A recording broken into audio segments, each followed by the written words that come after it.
জি sir. Sir, আমি দেখতে পারি নাই স্যার। দেখতে পারেন নাই। বাকিদের কি অবস্থা? স্যার মিড উইক তো স্যার, এই জন্য স্যার অন্যগুলো পড়তেছি। আচ্ছা। স্যার, আসসালামু আলাইকুম, একটা প্রবলেম আছিল।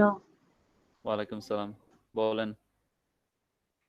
স্যার, ওই যে জামালপুরে অনেক বৃষ্টি হয়েছে তো, ওয়াইফাইও নাই, ডাটা আমার ডেটাও নাই, তো আমি ক্লাসই অনেক কষ্ট করে মানে আগের এক্সামটা দিছি অনেক কষ্ট করে, এটা ক্লাসই করতে পারতেছি না, যদি কনসিডার করেন। এখন কি করব? স্যার, মানে আমি ক্লাস, মানে এখন যদি চলে যাই তাহলে কোনো অসুবিধা আছে?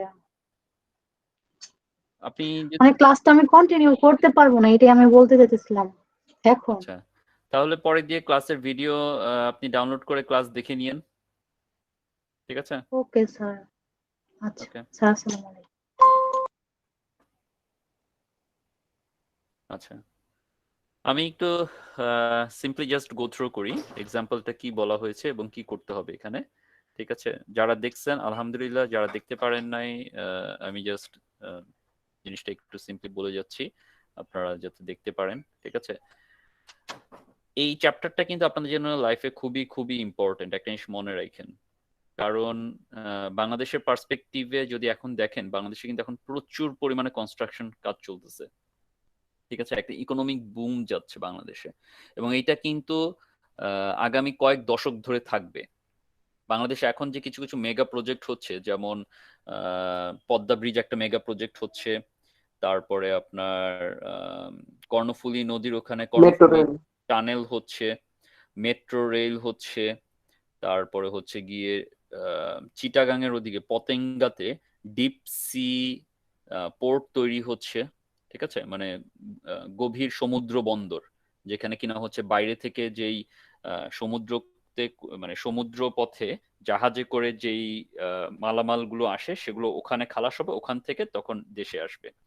আপনারা যদি জেনে না থাকেন তাহলে আপনাদের নলেজের জন্য আমি বলে থাকি, পৃথিবীতে, ঠিক আছে, এই যে পণ্য পরিবহন যে ব্যবস্থাটা, এর অলমোস্ট 80%-এর উপরে কিন্তু সমুদ্র পথে হয়। সমুদ্র পথে যত বড় বড় কন্টেইনার গুলো আছে, এই কন্টেইনারে করে আসে। এবং পণ্য বলতে কি, খাবার দাবার, গাড়ি, তারপর হচ্ছে ইলেকট্রনিক্স, যা কিছু আপনি বলেন। এই যে বাংলাদেশে যে গাড়ি ইম্পোর্ট করে, গাড়ি ইম্পোর্ট হয় কিভাবে? সমুদ্র পথে বিভিন্ন কন্টেইনারে করে। খাবার দাবার যে ইয়া হয় সেটাও কিভাবে আসে? ওই সমুদ্র পথে করে আসে, যখন দূরে দূরে থেকে আসে। কেন? কারণ সমুদ্র পথে ইজি, অনেক কস্ট এফেক্টিভ, এবং ওয়েটা অনেক কি বলে মানে ইজি হয়, ঠিক আছে? তো এইসব অনেক কিছুর জন্য সমুদ্র পথে এক দেশ থেকে আরেক দেশে হয়, তারপর ওখান থেকে পোর্টে করে আসে। তো বাংলাদেশে হচ্ছে গিয়ে পতেঙ্গাতে একটা ডিপ সি টার্মিনালের মতো তৈরি করা হচ্ছে, ঠিক আছে? তারপর দেখবেন যে আমাদের আগে হচ্ছে গিয়ে ইন্টার ডিস্ট্রিক্ট কানেক্টিভিটির জন্য আমরা ফেরি চলাচলের উপরে হচ্ছে গিয়ে আমরা নির্ভর করতাম।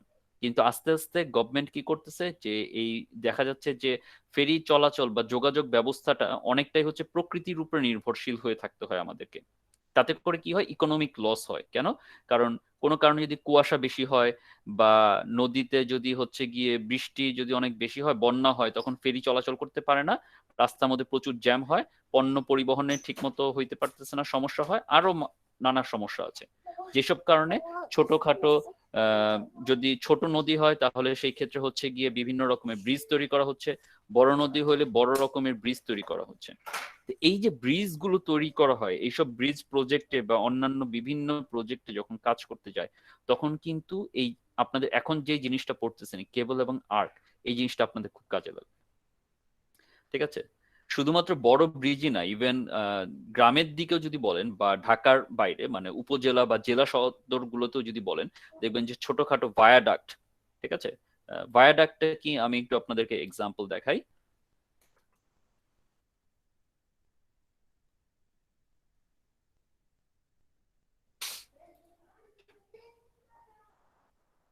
ভায়াডাক্ট গুলো হচ্ছে যে ভায়াডাক্ট বাংলাদেশ,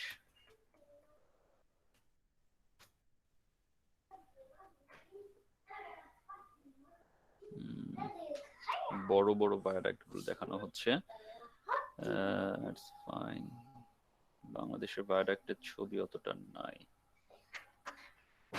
সেটা কি স্যার ওই যে খালের উপরে ছোট করে স্যার একটা ব্রিজের মতো এক্স্যাক্টলি, ছোট ছোট খাল দেখেন না, যে আন্তঃজেলা ইয়াগুলোতে বা জেলাতে দেখা যায় যে ছোটখাটো একটা নদীর মতো বা খুবই ছোট্ট একটা খাল চলে গেছে, সেই খালের উপরে একটা হচ্ছে গিয়ে আপনার ব্রিজের মতো আছে, ছোট এরকম একটা ব্রিজের মতো করা হয়েছে, ঠিক আছে?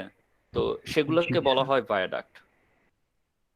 দেখি স্মল ভায়াডাক্ট দিলে কি আসে।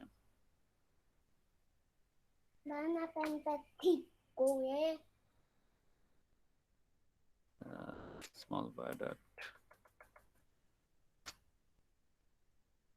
এই যে, ঠিক আছে। আহ, এটা যেমন দেখানো হচ্ছে যে একটা রাস্তার উপরে এরকম ব্রিজের মতো। তো ঠিক সেম জিনিসটাকে চিন্তা করেন, আমাদের দেশে যেটা হয় যে ছোটখাটো কোনো খাল চলে গেছে বা কিছু একটা চলে গেছে, তার উপর দিয়ে এরকম হচ্ছে কি ব্রিজ তৈরি করা হয় কনক্রিটের, ঠিক আছে? তো এইরকম যে জিনিসগুলো, এই যে যেমন এই যে এখানে একটা এক্সাম্পল দেখা যায়, ছোট্ট একটা আহ, নদী বা সামথিং কিছু একটা গিয়েছে, তার উপরে এরকম ভায়াডাক্ট তৈরি করা হচ্ছে, ঠিক আছে? তো এইরকম যে জিনিসগুলো তৈরি করা হয়, এইসব ক্ষেত্রে কিন্তু খুব ভালো ভালো স্কোপ থাকে যে আপনি অ্যাজ এ ইঞ্জিনিয়ার হিসেবে আপনার নিজস্ব যেই এই যে এখানে যেমন আছে কনক্রিট ভায়াডাক্ট, ঠিক আছে, ছোট করে। তো এইসব ক্ষেত্রে আপনি আপনার নিজের, তারপরে এই যে এখানে ট্রাস ব্রিজ ভায়াডাক্ট, ঠিক আছে, স্মল স্কেলে। তো এইসব ক্ষেত্রে আপনি আপনার নিজের যেই নলেজটা, সেটাকে কিন্তু ইজিলি কিন্তু ইমপ্লিমেন্ট করতে পারেন। তো ওই জিনিসটার জন্য যখন যদি কেবল রিলেটেড যদি থাকে, ঠিক আছে, তাহলে আপনাদেরকে কিভাবে আমরা ক্যালকুলেট করব, এটা কিন্তু আপনাদের খুবই কাজে লাগবে এই চ্যাপ্টারটা, ঠিক আছে? আচ্ছা, তো এখানে একটা এক্সাম্পল দেখানো হয়েছে যে determine the tension in each segment of the cable. এখানে একটা কেবল আছে যেটা দুইটা সাপোর্ট এ এবং ডি, দুইটা সাপোর্টে, এবং এই দুইটা সাপোর্ট কিন্তু একই হরাইজন্টাল লাইনে নাই। দেখা যাচ্ছে যে এই দুইটা সাপোর্ট ভার্টিক্যালি একটা আরেকটা থেকে 2 মিটার নিচুতে অবস্থিত। আচ্ছা, এবং হরাইজন্টালি এই যে কেবলটা কিন্তু ফ্রিলি হ্যাঙ্গিং না। ফ্রিলি হ্যাঙ্গিং বলতে, যদি ফ্রিলি হ্যাং হইতো তাহলে অনেকটা হয়তো বা এরকম ইউনিফর্ম শেপে আসতো, ঠিক আছে? যেমন আমরা দড়িকে যখন দেখি, যে দড়িকে বা এই যে ইলেকট্রিক পোলে যে তারগুলো দেখি ফ্রিলি থাকে, এখানে সেরকম না। এখানে কি হয়েছে, যে এই কেবলটা এ থেকে ডি পর্যন্ত যে কেবল, সেই কেবলের দুইটা ফিক্সড পয়েন্ট, বি পয়েন্ট এবং সি পয়েন্টে দুইটা পয়েন্ট লোড, বি পয়েন্টে 3 কিলোনিউটন এবং সি পয়েন্টে 8 কিলোনিউটন লোড ভার্টিক্যালি ডাউনওয়ার্ড দিকে টানতেছে। এখন আমাকে বলা হয়েছে যে এই যে কেবলের যে তিনটা segment, AB segment, BC segment, CD segment, এই তিনটা সেগমেন্টের ইন্ডিভিজুয়াল টেনশন ফোর্সটা কত আসবে, সেটা ফার্স্ট অফ অল ক্যালকুলেট করার জন্য। নাম্বার 2 হচ্ছে গিয়ে যে এই যে এ পয়েন্ট থেকে বি পয়েন্টের ভার্টিক্যাল যে হাইট এইচ, সেটা কত, সেটা আমাদেরকে বের করতে হবে। সো দ্যাট আমার এই বি এবং সি পয়েন্টে যে দুইটা ফোর্স আমি দিচ্ছি, ফোর্স দেওয়ার পরেও আমার যাতে এই কেবলটা যাতে ছিঁড়ে না যায়, তার মানে কতটুকু হাইটে আমি এই বি পয়েন্টটাকে সেট করলে আমি এই দুইটা লোড সেফ থাকবে, দ্যাট মিনস পুরো জিনিসটা ইকুইলিব্রিয়ামে থাকবে, এটা কোনো ছিঁড়ে যাবে না বা কোনো সমস্যা হবে না। তো এখন এখানে আমরা দেখতে পাচ্ছি যে এ এবং ডি এই দুইটা পয়েন্টেই হিঞ্জ সাপোর্ট। সো দুইটা পয়েন্টে দুইটা দুইটা চারটা করে আননোন, এ পয়েন্টে এ এক্স এ ওয়াই এবং ডি পয়েন্টে ডি এক্স ডি ওয়াই। এবং এই তিনটা যে আমার হচ্ছে গিয়ে segment A B BC CD, এই তিনটা সেগমেন্টে হচ্ছে তিনটা আমার টেনশন ফোর্স আছে, তাহলে এখানে আবার তিনটা আননোন। তো টোটাল আমরা এখানে হচ্ছে গিয়ে 7টা আননোন পাচ্ছি, প্লাস আরো একটা আননোন আছে, সেটা হচ্ছে এ থেকে বি পর্যন্ত যে হাইট এইচ, এটাও আমার আননোন। তো টোটাল 8টা আননোন। এখন এই 8টা আননোনকে আমি যদি স্ট্যাটিক্যালি ডিটারমিনেট নাকি সেটা চিন্তা করতে পারি কিভাবে, যে আমার টোটাল 4টা পয়েন্ট আছে। 4টা পয়েন্ট কি কি, A point, B point, C point, D point. 4টা পয়েন্টে আমি যদি সামেশন এফ এক্স এবং summation F Y equal to 0 ধরি, তাহলে 4 দুগুণে 8টা আমার ইকুইলিব্রিয়াম কন্ডিশন আমি পেয়ে যাব। এই ইকুইলিব্রিয়ামের কন্ডিশন উপর বেস করে আমার আলটিমেটলি এই যে টোটাল ফ্রেম স্ট্রাকচারটা আছে, সরি কেবলের স্ট্রাকচারটা আছে, এটা আলটিমেটলি বেসিক্যালি স্ট্যাটিক্যালি ডিটারমিনেট অবস্থাতেই আছে। তো এটা আমি ইজিলি বের করতে পারবো। তাহলে এখন আসি আমি যে কিভাবে এটা বের করব। আচ্ছা, তো আপনাকে যে প্রবলেমটা দেওয়া হচ্ছে, যখন এই প্রবলেমটা দেওয়া হচ্ছে, আপনি শুরুতে হয়তো বা যখন প্র্যাকটিক্যাল লাইফে যদি করতে চান, তাহলে আপনাকে আগে ক্যালকুলেট করে দেখতে হবে যে এটা কি আমি স্ট্যাটিক্যালি ডিটারমিনেটের ফর্মুলা দিয়ে করতে পারি নাকি স্ট্যাটিক্যালি ইনডিটারমিনেট। কারণ প্র্যাকটিক্যাল লাইফে তো আপনাকে তো বলে দিবে না যে এই স্ট্রাকচারটা হচ্ছে স্ট্যাটিক্যালি ডিটারমিনেট স্ট্রাকচার, এই স্ট্রাকচারটা হচ্ছে স্ট্যাটিক্যাল ইনডিটারমিনেট স্ট্রাকচার, এটা বের করেন। প্র্যাকটিক্যাল লাইফে আপনাকে জাস্ট ধাম করে একটা প্রবলেম আসবে, আপনাকে সেটা সলভ করতে হবে, আপনাকে বের করতে হবে। তো এই কারণে আমি স্ট্যাটিক্যালি ডিটারমিনেট এবং ইনডিটারমিনেটের এই জিনিসটা বললাম, এবং এই জিনিসটাও এখানে আপনার বইয়ের মধ্যে যে এখানে বলে দেওয়া আছে। আচ্ছা, তো এখন আমাদের যে কাজটা করতে যাচ্ছি, আমরা বেসিক্যালি এই জিনিসটাকে সলভ করব। তো ফার্স্ট অফ অল আমরা যে কাজটা করতে পারি, আমরা দেখি যে এই যে সি থেকে ডি এই জায়গায় যদি আমরা দেখি যে সিডি মেম্বারটাকে আমি এটার সি থেকে ডি পয়েন্টের ভার্টিক্যাল হাইটও জানি এবং হরাইজন্টাল ডিস্টেন্সটুকুও আমি জানি। তো আমি যে কাজটা করতে পারি যে এ পয়েন্টে আমরা যদি মোমেন্ট ধরি এবং সিডি যে মেম্বারটা আছে সেই মেম্বারটাকে আমি যদি কেটে ফেলি, তাহলে সিডি পয়েন্টে একটা টেনশন ফোর্স কাজ করবে, যে টেনশন ফোর্সটাকে আমরা বলতেছি টেনশন সিডি। সো আমরা এখন হচ্ছে গিয়ে এই ফিগার বি তে যাচ্ছি, যে এই ফিগার বি তে আমরা দেখতে পাচ্ছি যে এ পয়েন্টে আমার যদি দুইটা রিয়াকশন থাকবে, একটা হচ্ছে এ এক্স এ ওয়াই, ডি পয়েন্টে আমার এক্সটার্নাল ফোর্স 3 কিলোনিউটন, সি পয়েন্টে এক্সটার্নাল ফোর্স 8 কিলোনিউটন, এবং ডি পয়েন্ট সিডি যেই মেম্বারটা ছিল এটাকে আমি এই বরাবর কেটে নিছি, এই যে মাঝ বরাবর এইভাবে কেটে ফেলছি। তো কেটে ফেলার কারণে কি হয়েছে, আমার এখান দিয়ে একটা টেনশন ফোর্স বের হয়েছে। এই ইন্টারনাল টেনশন ফোর্সটা হচ্ছে টেনশন সিডি। এখন এইটার স্লোপটা কিভাবে বের করা হয়েছে, যে 3, 4, 5, এটা একটু দেখেন যে এটা আমি ইজিলি বের করতে পারি যে এই যে সিডি মেম্বারটা আছে, এই সিডি মেম্বারের হরাইজন্টাল ডিস্টেন্স দেওয়া আছে 1.5 মিটার, এটার ভার্টিক্যাল ডিস্টেন্স দেওয়া আছে 2 মিটার। তাহলে এখান থেকেই আমি হচ্ছে গিয়ে বের করতে পারি যে হরাইজন্টালি 1.5, ভার্টিক্যালি 2, তাহলে ইনক্লাইন্ড কত হবে। পিথাগোরাসের উপপাদ্য দিয়ে a square plus b square equals to c square, এই ফর্মুলা দিয়ে। তো এখানে 3, 4, 5 কিভাবে করা হয়েছে, এখানে জাস্ট সিম্পলি 1.5 কে আমি যদি মাল্টিপ্লাই করি 2 দিয়ে, তাহলে 1.5 টাইমস 2 ইজ ইকুয়ালস টু 3, তাহলে হরিজন্টালি 3, তাহলে ভার্টিক্যাল যেটা ছিল 2, ভার্টিক্যালকেও 2 দিয়ে মাল্টিপ্লাই করতে হবে, তাহলে সেটা হয়ে যাচ্ছে 2 দুগুণে 4, 4, তাহলে 3, 4 যদি হয় হরাইজন্টাল এবং ভার্টিক্যাল কম্পোনেন্ট, তাহলে ইনক্লাইন্ড হয় 5।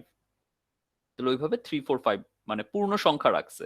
আপনি চাইলে এটাকে এভাবে না রেখে আপনি ওই যে হরাইজন্টাল ডিসটেন্স এবং ভার্টিক্যাল ডিসটেন্স সেভাবেও রাখতে পারেন, যে হরাইজন্টাল ডিসটেন্স 1.5, ভার্টিক্যাল হচ্ছে 2, এবং যে ইনক্লাইন সেটা হচ্ছে গিয়ে আপনি ক্যালকুলেট করে বের করেন যে 1.5 স্কয়ার প্লাস 2 স্কয়ার রুট করলে যেটা আসে সেই ভ্যালুটা আপনি লিখলেন, তাহলেও হবে। এখন এ পয়েন্টে আমরা যদি মোমেন্ট নেই, তাহলে আমরা জানি যে এ পয়েন্টে দুইটা ফোর্স আছে এ এক্স এ ওয়াই, সেই দুইটা ফোর্স কোনো মোমেন্ট দিবে না। বি পয়েন্টে যে 3 কিলোনিউটন ফোর্সটা আছে সে একটা মোমেন্ট দেবে, সি পয়েন্টে একটা মোমেন্ট আসবে, আর ডি পয়েন্টে যে টেনশন ফোর্সটা আছে সেই টেনশন ফোর্সটা একটা মোমেন্ট দেবে। এখন এই টোটাল এই ফ্রি বডি ডায়াগ্রামটার মধ্যে আমার একটাই হচ্ছে আননোন, টেনশন সিডি। তাহলে মোমেন্ট ইকুয়েশন এ পয়েন্টে যদি আমি মোমেন্ট নিই, তাহলে টেনশন সিডির ভ্যালুটা আমি পেয়ে যাব। তাহলে ওই কাজের জন্যই আমরা বেসিক্যালি সিডি যে মেম্বারটা ছিল সেটাকে আমরা এখান থেকে কেটে ফেলছি, কেটে ফেলে যে টেনশন সেটাকে আমরা বের করে সলভ করার চেষ্টা করতেছি। স্যার একটা এখন আমরা প্রশ্ন যদি- ছিল স্যার। হ্যাঁ বলো।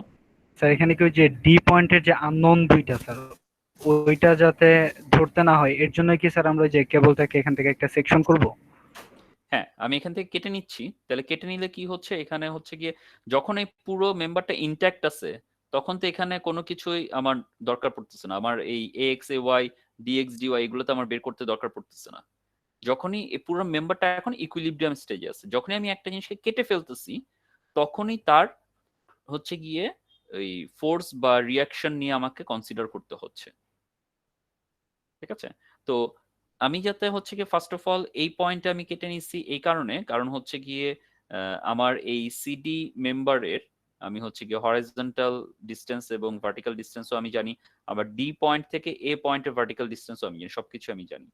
তো আমি যদি এখান থেকে যদি আগাই তাহলে আমি ইজিলি সিডি মেম্বারের টেনশন ফোর্সটা আমি বের করতে পারবো, এই জন্য আমি এখান থেকে আগাচ্ছি। আর যদি এই মেম্বারটা যদি আমি কেটে না ফেলতাম, ঠিক আছে, আমি যদি পুরো মেম্বার থেকে ফার্স্ট অফ অল আগে যদি চিন্তা করি যে না আমি আগে হচ্ছে গিয়ে পুরো মেম্বারটারই হচ্ছে রিয়াকশন ফোর্স বের করব, তাহলে দেখো আমি যদি এ পয়েন্টে যদি মোমেন্ট নেই তাহলে ডি পয়েন্টে দুইটা রিয়াকশন ফোর্স, একটা হবে ডিওয়াই একটা ডিএক্স, তাহলে একটা মোমেন্ট ইকুয়েশন আননোন দুইটা আমি তো সলভ করতে পারবো না। বুঝে গেছে? জি স্যার, জি স্যার। কিন্তু আমি যদি সিডি মেম্বারটাকে যদি আমি যদি কেটে ফেলি, কেটে ফেললে একটা মাত্র টেনশন ফোর্স একটা ইকুয়েশন, সেটা ইজিলি আমি বের করতে পারবো। তারপর আমি যদি ডি পয়েন্টের ফ্রি বডি ডায়াগ্রাম করি, যে ডি পয়েন্টের ফ্রি বডি ডায়াগ্রাম, তাহলে ডি পয়েন্টে সিডির একটা টেনশন ফোর্স থাকবে আর ডি পয়েন্টে দুইটা রিয়াকশন ফোর্স, একটা ডিএক্স ডিওয়াই। তখন আমি হচ্ছে গিয়ে দুইটা আমার ইকুয়েশন আছে, summation F X equal to 0, summation F Y equal to 0 করলে আমি হচ্ছে গিয়ে ওই টেনশন ফোর্স যেটা থাকবে, এই যে টেনশন সিডি, সেটা থেকে আমি ইকুয়াল টু একটা summation F X equal to 0 ধরলে আমি হরিজন্টাল ফোর্স ডিএক্স পেয়ে যাব, summation F Y equal to 0 ধরলে ডি পয়েন্টের ভার্টিক্যাল ফোর্স ডিওয়াই পেয়ে যাব। কিন্তু ডাইরেক্ট পুরোটাকে যদি ইনট্যাক্ট অবস্থায় আমি যদি এ পয়েন্টের মোমেন্ট ধরতাম, তাহলে কিন্তু আমি কিন্তু ডিএক্স ডিওয়াই কিছুই বের করতে পারবো না, কারণ একটা মোমেন্ট ইকুয়েশন আননোন দুইটা, আমার পক্ষে সলভ করা সম্ভব না। আবার যদি আমি ডি পয়েন্টে মোমেন্ট ধরি তাহলেও সম্ভব না। কেন? কারণ এ পয়েন্টে তখন এ এক্স এ ওয়াই দুইটা আননোন, সেটাও আমি বের করতে পারবো না। ঠিক আছে? এই জিনিসগুলো নিজে নিজেকে একটু হচ্ছে গিয়ে চিন্তা করতে হবে যে কেন আমি এই কাজটা করলাম।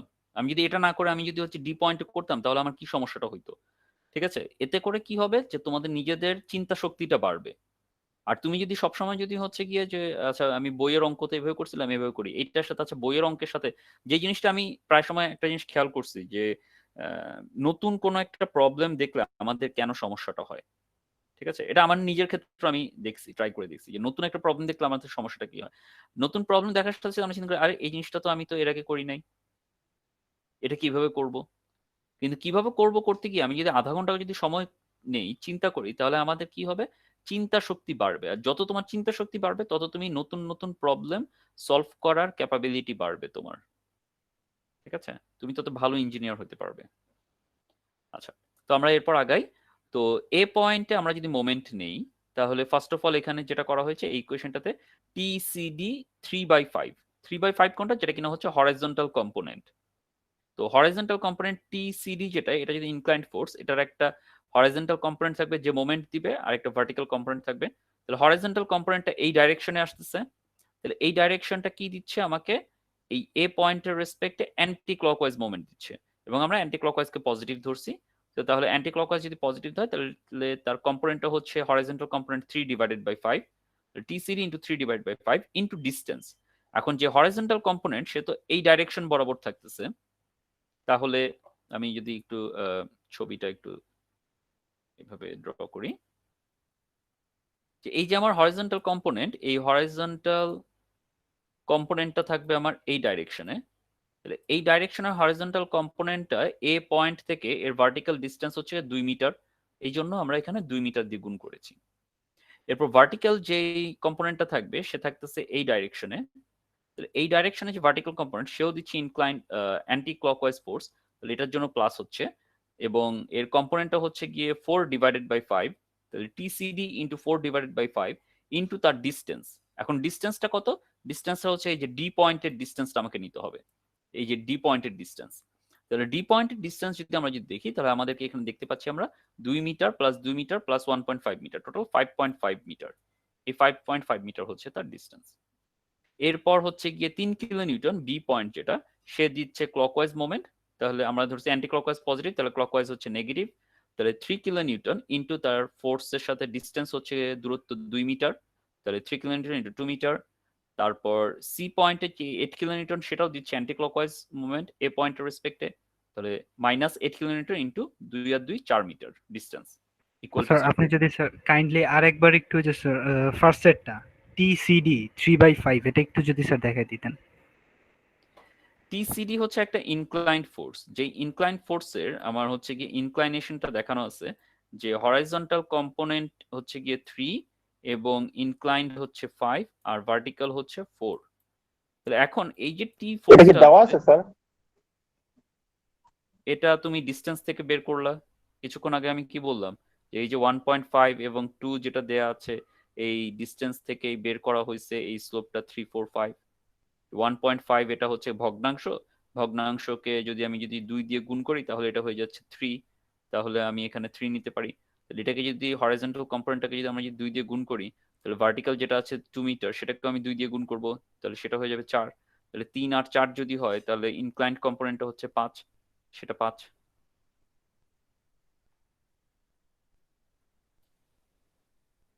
এখন এই ইনক্লাইন্ড যে ফোর্সটা আছে, ইনক্লাইন্ড ফোর্সের একটা কম্পোনেন্ট হচ্ছে হরাইজন্টাল কম্পোনেন্ট, আরেকটা হচ্ছে তার ভার্টিক্যাল কম্পোনেন্ট। এখন এই হরাইজন্টাল কম্পোনেন্ট যেটা আমরা নিচ্ছি সেটা এ পয়েন্ট থেকে তার ডিস্টেন্স, কারণ আমরা জানি যে মোমেন্ট ইজ ইকুয়ালস টু, আমরা জানি যে moment is equal to force into distance, force into distance D. এখন এই ফোর্সটা, হরাইজন্টাল ফোর্সটা কাজ করতেছে এই ডাইরেকশনে, তাহলে এ পয়েন্টের রেসপেক্ট আমি মোমেন্ট নিচ্ছি, কারণ আমরা এখানে বলতেছি সামেশন এম এ, তাহলে এ পয়েন্টের রেসপেক্ট আমি মোমেন্ট নিব। তাহলে এই ফোর্সের যে ডাইরেকশন, সেই ডাইরেকশনের সাথে এ পয়েন্টের ভার্টিক্যাল ডিস্টেন্সটা আমাকে নিতে হবে, কারণ ডিস্টেন্স সবসময় পারপেন্ডিকুলার ডিস্টেন্স বা ভার্টিক্যাল ডিস্টেন্স আমরা নেই। তাহলে সেটা কত, সেটা আমরা দেখতে পাচ্ছি যে 2 মিটার। এই 2 মিটারটা কোথায় আসছে, এটা এই যে কোশ্চেনেই দেয়া আছে, তোমরা যদি দেখো যে ডি পয়েন্টটা এ পয়েন্ট থেকে 2 মিটার নিচে অবস্থিত, তাহলে ওইটাই এখানে ফ্রি বডি ডায়াগ্রাম হিসেবে ড্র করা হয়েছে, যে ডি পয়েন্টের ডিস্টেন্স এ পয়েন্ট থেকে 2 মিটার নিচে। তাহলে এই যে আমি হরাইজন্টাল কম্পোনেন্টটা ড্র করলাম, তাহলে হরাইজন্টাল কম্পোনেন্ট ফোর্সটা এ পয়েন্ট থেকে তার ডিস্টেন্স হচ্ছে 2 মিটার। আবার ভার্টিক্যাল কম্পোনেন্টটা যদি আমি চিন্তা করি, তাহলে ভার্টিক্যাল কম্পোনেন্টের সাথে এ পয়েন্টের পারপেন্ডিকুলার ডিস্টেন্স হচ্ছে 5.5 মিটার। জি স্যার। এইভাবে আমরা টিসিডি মানে টেনশন ফোর্স এট সিডি পয়েন্ট আমরা বের করে ফেলছি। এখন আমি যদি সি পয়েন্ট এবং বি পয়েন্টের ইকুইলিব্রিয়াম ইকুয়েশন যদি করি, ঠিক আছে, তাহলে সেইভাবে আমি বিসি পয়েন্টের, আমি সিডি পয়েন্টের টেনশন ফোর্স বের করতে পারছি। সিমিলার ওয়েতে আমি বিসি পয়েন্টের হচ্ছে গিয়ে টেনশন ফোর্স বের করতে পারবো, আবার এবি পয়েন্টের টেনশন ফোর্স বের করতে পারবো। তো আমার যে তিনটা জিনিস বের করতে বলছিল, যে determine the tension in each segment, সেটা আমার ইজিলি বের হয়ে যাবে। সেটাই এখানে দেখানো হয়েছে, যে now we can analyse the equilibrium point C and B in sequence. So first of all point C তে যদি আমরা আসি, তাহলে পয়েন্ট সি তে দেখতে পাচ্ছি যে সি পয়েন্ট নিচের দিকে একটা 8 কিলোনিউটন ফোর্স আছে। এরপর সিডি যে টেনশন ফোর্সটা ছিল সেটা আমরা ক্যালকুলেট করে বের করেছিলাম 6.79 কিলোনিউটন। তাহলে এটা এদিকে কাজ করতেছে এবং এর যেই ইনক্লাইনেশন সেটা হচ্ছে 345। আর বিসি যে ফোর্সটা আছে, বিসি ফোর্সের ক্ষেত্রে আমরা হরাইজন্টাল যে ডিস্টেন্স সেটা শুধুমাত্র আমরা জানি 2 মিটার, কিন্তু আমরা কোনো ভার্টিক্যাল ফোর্স জানি না। সো বেসিক্যালি আমাদের এই যে বিসি ফোর্সটা আছে, সেই বিসি ফোর্সটা হরাইজন্টালের সাথে কতটুকু থিটা করবে সেটা কিন্তু আমরা জানি না, এটা আমাদের আননোন। তো এটা যদি আননোন হয়, এটা আমরা কিভাবে করতে পারি? তাহলে এই ক্ষেত্রে যে কাজটা করা হচ্ছে, যে summation F X equal two যদি আমরা যদি 0 ধরি, তাহলে এই যে সিডি যে মেম্বারটা, সিডি মেম্বার টেনশন ফোর্সটা আমি বের করেছি, সেই টেনশন ফোর্সের horizontal component is equal to TBC, মানে টিবিসি যে হরাইজন্টাল কম্পোনেন্ট। কিন্তু এখানে আমার টিবিসিও আননোন, আবার থিটা বিসিও আননোন। তো summation F X equal to 0 যদি ধরি, তাহলে একটা ইকুয়েশন আমার দুইটা আননোন, একটা হচ্ছে টেনশন ফোর্স টিবিসি আর একটা হচ্ছে থিটা বিসি। কারণ থিটা বিসি যদি আমার নোন হইতো, তাহলে আমি মানে ডাইরেক্টলি আমি টিবিসি বের করতে পারতাম, কিন্তু সেটা আমি করতে পারতেছি না। তো এরপর আমি কি করলাম, সামেশন এফ ওয়াই যদি নেই, এফ ওয়াই নিলে আমি দেখতে পাচ্ছি যে আমি আপওয়ার্ড ডাইরেকশনকে পজিটিভ ধরতেছি। তাহলে 6.79 যেটা তার যে ভার্টিক্যাল কম্পোনেন্ট, সেটা -8 kilo newton plus TBC theta sine BC, sine theta BC. তো এখান থেকে আমরা কি করতে পারি, একই সাথে আমার এখানে দুইটা আননোন আছে, একটা হচ্ছে কি টিবিসি আর একটা হচ্ছে থিটা বিসি। তো টিবিসির যদি ভ্যালুটা আমরা যদি ইকুয়েশন, এই যে প্রথম ইকুয়েশনটা আসলো, এখান থেকে আমি যদি টিবিসি ইকুয়েশনটা যদি ভ্যালুটা বের করি, ভ্যালুটা বের করে যদি টিবিসি ভ্যালুটা যদি এখানে বসাই, তাহলে আমাদের দেখা যাবে যে টিবিসির একটা ভ্যালু আসবে কস থিটা এবং সাইন থিটা মিলে। তারপর আমি সেখান থেকে ক্যালকুলেট করলে থিটা বিসির ভ্যালুটা আমি এখান থেকে বের করে ফেলতে পারি। থিটা বিসির হচ্ছে 32.3 ডিগ্রি। কেন? কারণ আমরা এখানে এখন দেখতে পাচ্ছি যে summation F X equal to 0, এখানে দুইটা আননোন আছে, summation F Y equal to 0 এখানেও দুইটা আননোন আছে। তাহলে দুইটা আননোন, দুইটা ইকুয়েশন আমি যে সলভ করলে থিটার ভ্যালুটা পেয়ে যাব। থিটার ভ্যালুটা যে কোনো একটা ইকুয়েশনে বসালে আমি টিবিসির ভ্যালুটা পেয়ে যাব। সিমিলার ভাবে আমি যদি বি পয়েন্টের এবার যদি ফ্রি বডি ডায়াগ্রাম ড্র করি, তাহলে বি পয়েন্টের ফ্রি বডি ডায়াগ্রামে আমরা এখন হচ্ছে গিয়ে টিবিসির ভ্যালুটা আমি বের করে ফেলছি 4.82, এবং এইটার সাথে এই যে থিটা বিসি ছিল সেটা আমি বের করছি। তাহলে থিটা বিসি যে ভ্যালুটা 32.3 ডিগ্রি, এটা যদি হরাইজন্টাল সাথে হয়ে থাকে, তাহলে এই অ্যাঙ্গেলটাও 32.3 ডিগ্রি হবে অনুরূপ কোণ হিসেবে, নাকি একান্তর কোণ আপনারা ভালো জানেন, ঠিক আছে, আমি এটা আর বললাম না। তো এরপর টিবিএ যেটা আমাদের থাকতেছে, মানে এবি মেম্বার, যেটা AB member tension force, so সেইটা আমরা হচ্ছে গিয়ে জানি না। আবার বি পয়েন্টের 3 কিলোনিউটন আমি জানি, তো আগের মতো ঠিক সিমিলার ওয়েতে বি পয়েন্টে সামেশন এফ এক্স একবার 0, সামেশন এফ ওয়াই একবার 0 ধরলে থিটা বি এ আমার বের হয়ে যাবে, তারপর টি বি এ আমি বের করতে পারবো। তাহলে আমার বের করতে বলেছিল determine the tension in each segment, সেই জিনিসটা আমি 3টা সেগমেন্টের যেই থিটা বের করা সেটা আমি বের করে, টেনশন বের করা সেটা আমি বের করে ফেলছি without calculating A X A Y and DX dy.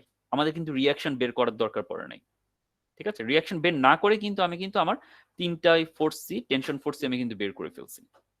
Finally এখন আমাকে বের করতে বলা হয়েছে যে what is the dimension H, H ডাইমেনশনটা আমাকে বের করতে বলা হয়েছে।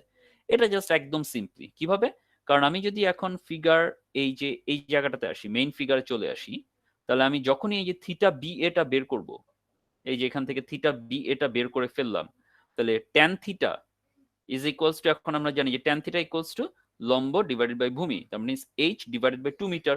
এখন থিটার ভ্যালু যদি আমার জানা থাকে তাহলে আমি ইজিলি এইচ এর ভ্যালুটা বের করে ফেলতে পারবো, এটা কোনো ব্যাপারই না,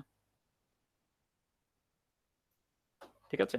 তো পুরো প্রবলেমটা কিন্তু খুবই সিম্পল। আমরা একদম জাস্ট এই যে বেসিক একদম শুরুতে ক্লাসে আমরা যে হচ্ছে গিয়ে ইকুইলিব্রিয়াম ইকুয়েশন সম্পর্কে যে শিখছি, সেই ইকুইলিব্রিয়াম ইকুয়েশনের কন্ডিশনগুলো অ্যাপ্লাই করেই আমরা কিন্তু এই প্রবলেমটা কিন্তু সলভ করতে পারছি, ঠিক আছে? এটার জন্য আমাদেরকে কিন্তু কোনো এক্সট্রা মেথড বা এক্সট্রা কনসেপ্ট কিন্তু অ্যাপ্লাই করতে হয় নাই। তো প্রায় সময় এই জিনিসটা দেখা যায় যে আমরা কোশ্চেন যদি না বুঝি তাহলে আমরা কিন্তু কি করি, যে কোনো একটা ফোর্স পাওয়া মানে একটা প্রবলেম পাওয়ার সাথে সাথে ফার্স্টে হচ্ছে কি সাপোর্ট রিয়াকশন বের করি। এই জিনিসটা আপনাদেরকে বুঝতে হবে। আমি আমি প্রায় সময় দেখছি, ঠিক আছে? ইভেন লাস্ট যে এক্সাম্পল মানে যেই কয়েকটা এক্সাম আমি আপনাদের নিয়েছি সেখানে দেখছি যে আপনারা কোশ্চেন না বুঝে সবার আগে কি করছেন, রিয়াকশন ফোর্স বের করা শুরু করছেন। আবার রিয়াকশন ফোর্স বের করতে গিয়েও আমি দেখি যে কি ব্যাপার, মোমেন্ট ইকুয়েশন লিখতেছেন, মোমেন্ট কোনটার সাথে কোন ফোর্সের সাথে কোন ডাইমেনশন মানে ডিসটেন্স গুণ হবে সেটাই আপনারা জানেন না, ভুল করতেছেন, ঠিক আছে? এখন এটা কি আপনারা আদৌ জানেন না, নাকি হচ্ছে গিয়ে তাড়াহুড়ো করতে গিয়ে এটা হচ্ছে গিয়ে বাই মিস্টেক ভুল হয়েছে, নাকি হচ্ছে গিয়ে অন্য কোনো বিষয়, সেটা আমি জানি না, ঠিক আছে? সেটাকে আমি আহ, ছেড়ে দিলাম আপনাদের উপরে। আচ্ছা,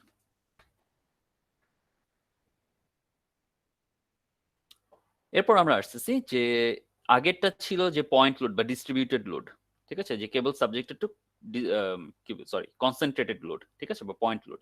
যে জিনিসটা এই যে বড় বড় এই ইয়েগুলোর ক্ষেত্রে আপনি দেখতে পাচ্ছেন যে এই টাইপের যে ব্রিজ গুলো হয় যেটাকে আমরা বলি কেবল স্টেড ব্রিজ, ঠিক আছে? এরকম কেবল স্টে ব্রিজ যেগুলো হয়ে থাকে সেই সব কেবল স্টে ব্রিজ গুলোতে এই যে কেবল গুলো যে ইন্ডিভিজুয়ালি থাকে, এই কেবল গুলো টেনশন ফোর্স আমাদের ডিটারমাইন করার দরকার পড়ে, যেটার উপর বেস করে আমরা পরে দিয়ে বের করতে পারি যে এই যে দুই পাশে যে হ্যাঙ্গার গুলো থাকে, সরি গার্ডার গুলো থাকে, সেই গার্ডারের লোড কতটুকু সে নিতে পারবে, ঠিক আছে?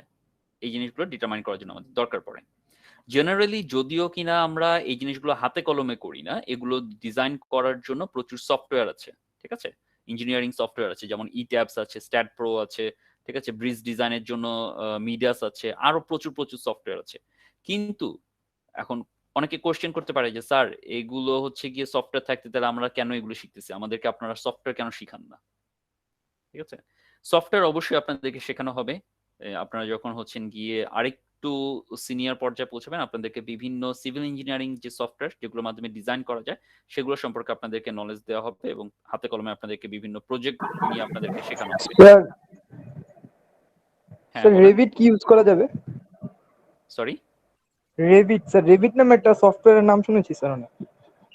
প্রচুর সফটওয়্যার আছে, কোনটা ইউজ করা যাবে সেটা এখানে কোশ্চেন না। আপনি যা খুশি ইউজ করতে পারেন, আপনি আপনার নিজের মতো করে একটা সফটওয়্যার ডেভেলপও করতে পারেন, ঠিক আছে? আপনি একটা নিজস্ব সফটওয়্যার ডেভেলপ করতে পারেন। আপনার যদি প্রোগ্রামিং ল্যাঙ্গুয়েজ স্কিল যদি ভালো থাকে, আপনি যদি ভালো করেন, আপনি নিজে জাভা স্ক্রিপ্টে আপনি ফাংশন লিখে আপনি একটা সফটওয়্যার তৈরি করতে পারেন। সফটওয়্যারগুলো তো আলটিমেটলি কেউ না কেউ তৈরি করছে, তাই না? তৈরি করার পর সেটা ইউজ করতে করতে মার্কেটে এস্টাবলিশ হয়েছে।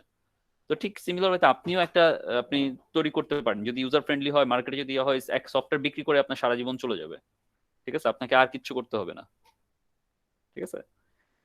তো সেটা কথা না, কথা হচ্ছে গিয়ে যে এই যে সফটওয়্যার গুলো আমরা ইউজ করব, একটা সফটওয়্যার যখন আপনি ইউজ করতে যাবেন আপনি যদি না জানেন যে এই সফটওয়্যারের লিমিটেশনসটা কি, বা এই সফটওয়্যারের মধ্যে যে আমি যে মডেল করতেছি মডেলটা আদৌ কি ঠিক রেজাল্ট দিছে নাকি ভুল রেজাল্ট দিছে। কারণ সফটওয়্যারও কিন্তু অনেক সময় ভুল করতে পারে, ডিপেন্ডিং অন যে সফটওয়্যারের লিমিটেশনস আপনি জানেন না, আপনি হচ্ছেন চোখ বন্ধ করে সব ডেটা দিয়ে বসে আছেন। সো অ্যাজ এ রেজাল্ট আপনার হচ্ছে গিয়ে ডেটাটা ভুল আসতেছে। ঠিক আছে, তো লিমিটেশনস গুলো বোঝা এবং করাটা আপনার জন্য খুবই ইম্পর্টেন্ট। তো শুধুমাত্র হচ্ছে কি সফটওয়্যার শেখা না, এই কারণে আমরা প্রায় সময় যেটা করি যে প্রত্যেকটা সফটওয়্যার অ্যানালাইসিসের সাথে সাথে আমরা হচ্ছে র্যান্ডমলি হাতে কলমে অনেক চেক করি।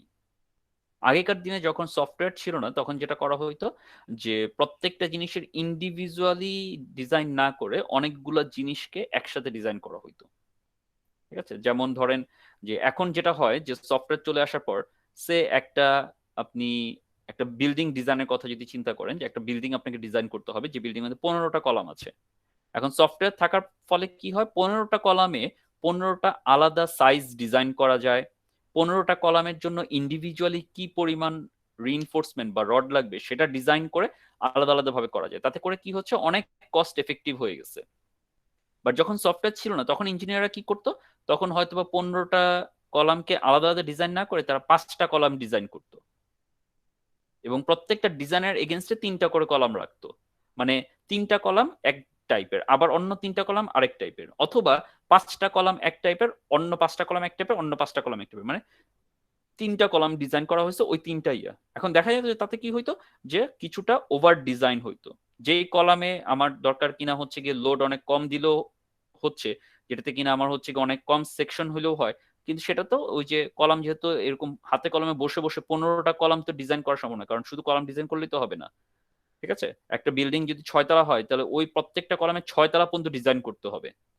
তাহলে 15 গুণ 6 মানে 90টা ডিজাইন তো করা সম্ভব না, তাই না? তাহলে বিম ডিজাইন করতে কত সময় লাগবে, স্ল্যাব ডিজাইন করতে কত সময় লাগবে, এক ডিজাইন করতে করতে পুরো 1 বছর লেগে যাবে। ঠিক আছে, তো তখন কি করা হতো, এরকম ভাবে ক্লাস্টার করে করে করে করে করা হইতো। তাতে করে কি হতো, একটু বেশি আপনার হচ্ছে গিয়ে ডিজাইনটা একটু কি বলে মানে ইকোনমিক বিষয়টা একটু কম এনশিওর হইতো। কিন্তু যখন সফটওয়্যারটা আসলো তাতে করে কি হলো যে আমরা প্রত্যেকটা জিনিস চাইলেই প্রত্যেকটাকে ইন্ডিভিজুয়ালি কনসাইজ করে আনতে পারতেছি, ইকোনমিক ডিজাইন করতে পারতেছি। বাট এটা কি আমার কারেক্ট ক্যালকুলেশন হচ্ছে কিনা সেটা চেক করার জন্য যেটা করা হয়, র্যান্ডমলি 15টা কলাম থেকে 15 × 6 90টা কলাম থেকে র্যান্ডমলি 4-5টা কলামের হ্যান্ড ক্যালকুলেশনের সাথে চেক করে দেখা হয় যে আমার সফটওয়্যার রেজাল্ট কি ঠিক দিচ্ছে নাকি ভুল দিচ্ছে। কারণ হ্যান্ড ক্যালকুলেশনে আমি পুরো ক্যালকুলেশন দেখতে পারি, কিন্তু সফটওয়্যারে কিন্তু সেটা সম্ভব না। সফটওয়্যারে যেটা হয় যে আপনি লোড দিবেন, আপনি হচ্ছেন গিয়ে ডিজাইন করবেন, ড্র করবেন, আপনাকে ডাইরেক্টলি অ্যান্সার দিয়ে দিবে। ভিতরের কি প্রোগ্রাম সেটা কিন্তু আপনি কিন্তু দেখতে পারতেছেন না, যে কারণে সফটওয়্যার কি ভুল করলো নাকি ঠিক করলো বা সফটওয়্যার কি লিমিটেশন সেইটা সম্পর্কে খুব ভালো মতো জানতে হয়। এই কারণে আমরা এই যে হ্যান্ড ক্যালকুলেশন বসে বসে শিখতেছি বা ম্যানুয়াল ক্যালকুলেশন গুলো আমাদের শেখাটা এতটা ইম্পর্টেন্ট। ওয়ান্স আপনি ম্যানুয়াল ক্যালকুলেশন সম্পর্কে আপনার এক্সপার্টাইজ গ্রো করবে, আপনি সফটওয়্যারে কাজ করতে খুব ইজিলি ফ্রিলি করতে পারবেন। ঠিক আছে, আপনাদেরকে জাস্ট একটা এক্সাম্পল দেখাই সফটওয়্যারের। লাস্ট ইয়েতে আমি আপনাদের ট্রাস অ্যানালাইসিস করিয়েছিলাম। ঠিক আছে, তো আমি C319 একটা কোর্স নেই, design of steel structure. So design of steel স্ট্রাকচারে আমি ওদেরকে হচ্ছে গিয়ে ট্রাস ডিজাইন করাচ্ছি। ওদেরকে হচ্ছে গিয়ে ট্রাসের মানে রুফ ট্রাসের একদম কমপ্লিট ডিজাইন। আপনারা তো শুধুমাত্র এই ট্রাসের মেম্বার ফোর্স শুধুমাত্র বের করেন, ওরা হচ্ছে গিয়ে একটা রুফ ট্রাসের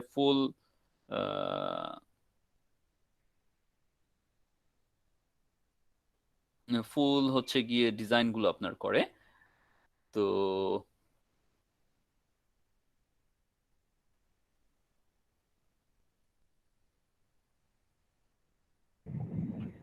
স্যার এই সফটওয়্যারে কি আমি যে কোনো রকমের ট্রাস ডিজাইন করতে পারবো? এই সফটওয়্যার দিয়ে আপনি কিচ্ছু করতে পারবেন না আপাতত, আপনার এটাই খেয়াল রাখেন। ঠিক আছে, আপনার এই সফটওয়্যার এখন ইউজ করার কোনো দরকার নাই, আপনাকে শেখানো হচ্ছেও না, আমি শেখাচ্ছিও না, আমি জাস্ট একটা এক্সাম্পল দিচ্ছি। তো এটা একটা সিম্পল ট্রাস, যে টাইপের ট্রাস গুলো আপনারা দেখে আসছেন। ঠিক আছে, তো যেটা বলছিলাম যে C319 কোর্সে এই এখন পর্যন্ত আপনারা যেটা শিখছেন যে শুধুমাত্র একটা ট্রাসের উপরে যদি মেম্বার ফোর্স দেয়া থাকে,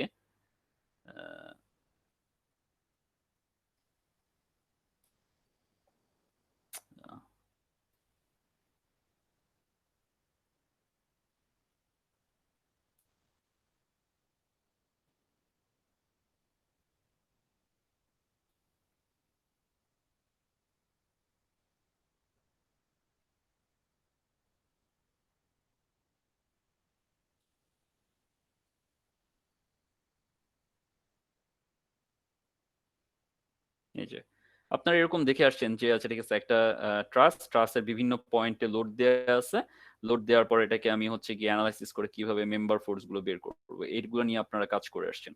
319-এ আমরা শেখাই যে কিভাবে এই যে মেম্বার গুলো আছে, এই যে টপ কর্ড মেম্বার একটা বটম কর্ড মেম্বার, এটা একটা ভার্টিক্যাল মেম্বার, এই মেম্বার গুলো কি সেকশন হবে, কি সাইজ হবে, ঠিক আছে, কোন টাইপের সাইজ হবে, যেমন স্টিলের বিভিন্ন টাইপের সেকশন পাওয়া যায়, তো কোন টাইপের সেকশন আমি চুজ করব, কিভাবে আমি ডিজাইন করব, কিভাবে ইয়ে করব, এটা আমরা করাই। তো এটা আমি শেখানোর জন্য আমি হচ্ছে কি ওদেরকে এবার একটা সফটওয়্যারের মাধ্যমে করাচ্ছি। তো ইট্যাবস একটা সফটওয়্যার আছে যে সফটওয়্যারের মাধ্যমে বিল্ডিং, ব্রিজ অনেক কিছু ডিজাইন করা সম্ভব। তো এই সফটওয়্যারের মাধ্যমে আমি হচ্ছে গিয়ে জাস্ট একটা এরকম ট্রাস, এটাকে বলা হয় প্র্যাট ট্রাস, সো প্র্যাট ট্রাসটাকে ডিজাইন করে আমি তার ফোর্সটা জাস্ট ক্যালকুলেট করছি, ঠিক আছে। তো এটার মাধ্যমে চাইলে আমরা উইন্ড ফোর্স, আর্থকুয়েক ফোর্স, আরো বিভিন্ন রকমের জিনিস আমরা করতে পারি, ঠিক আছে। তো এটার জাস্ট আপনাদেরকে একটা এক্সাম্পল দেখানো। এরকম বিভিন্ন সফটওয়্যার সম্পর্কে আপনাদেরকে, আপনারা যখন আস্তে আস্তে সিনিয়র লেভেলের কোর্সগুলো নিতে থাকবেন, একটা একটা করে কোর্সে আপনাদেরকে বিভিন্ন জিনিসগুলো শেখানো হবে, কিন্তু সেটা শেখার জন্য আপনাকে আগে বেসিক্যালি ম্যানুয়াল ক্যালকুলেশনটা আপনি জানতে হবে।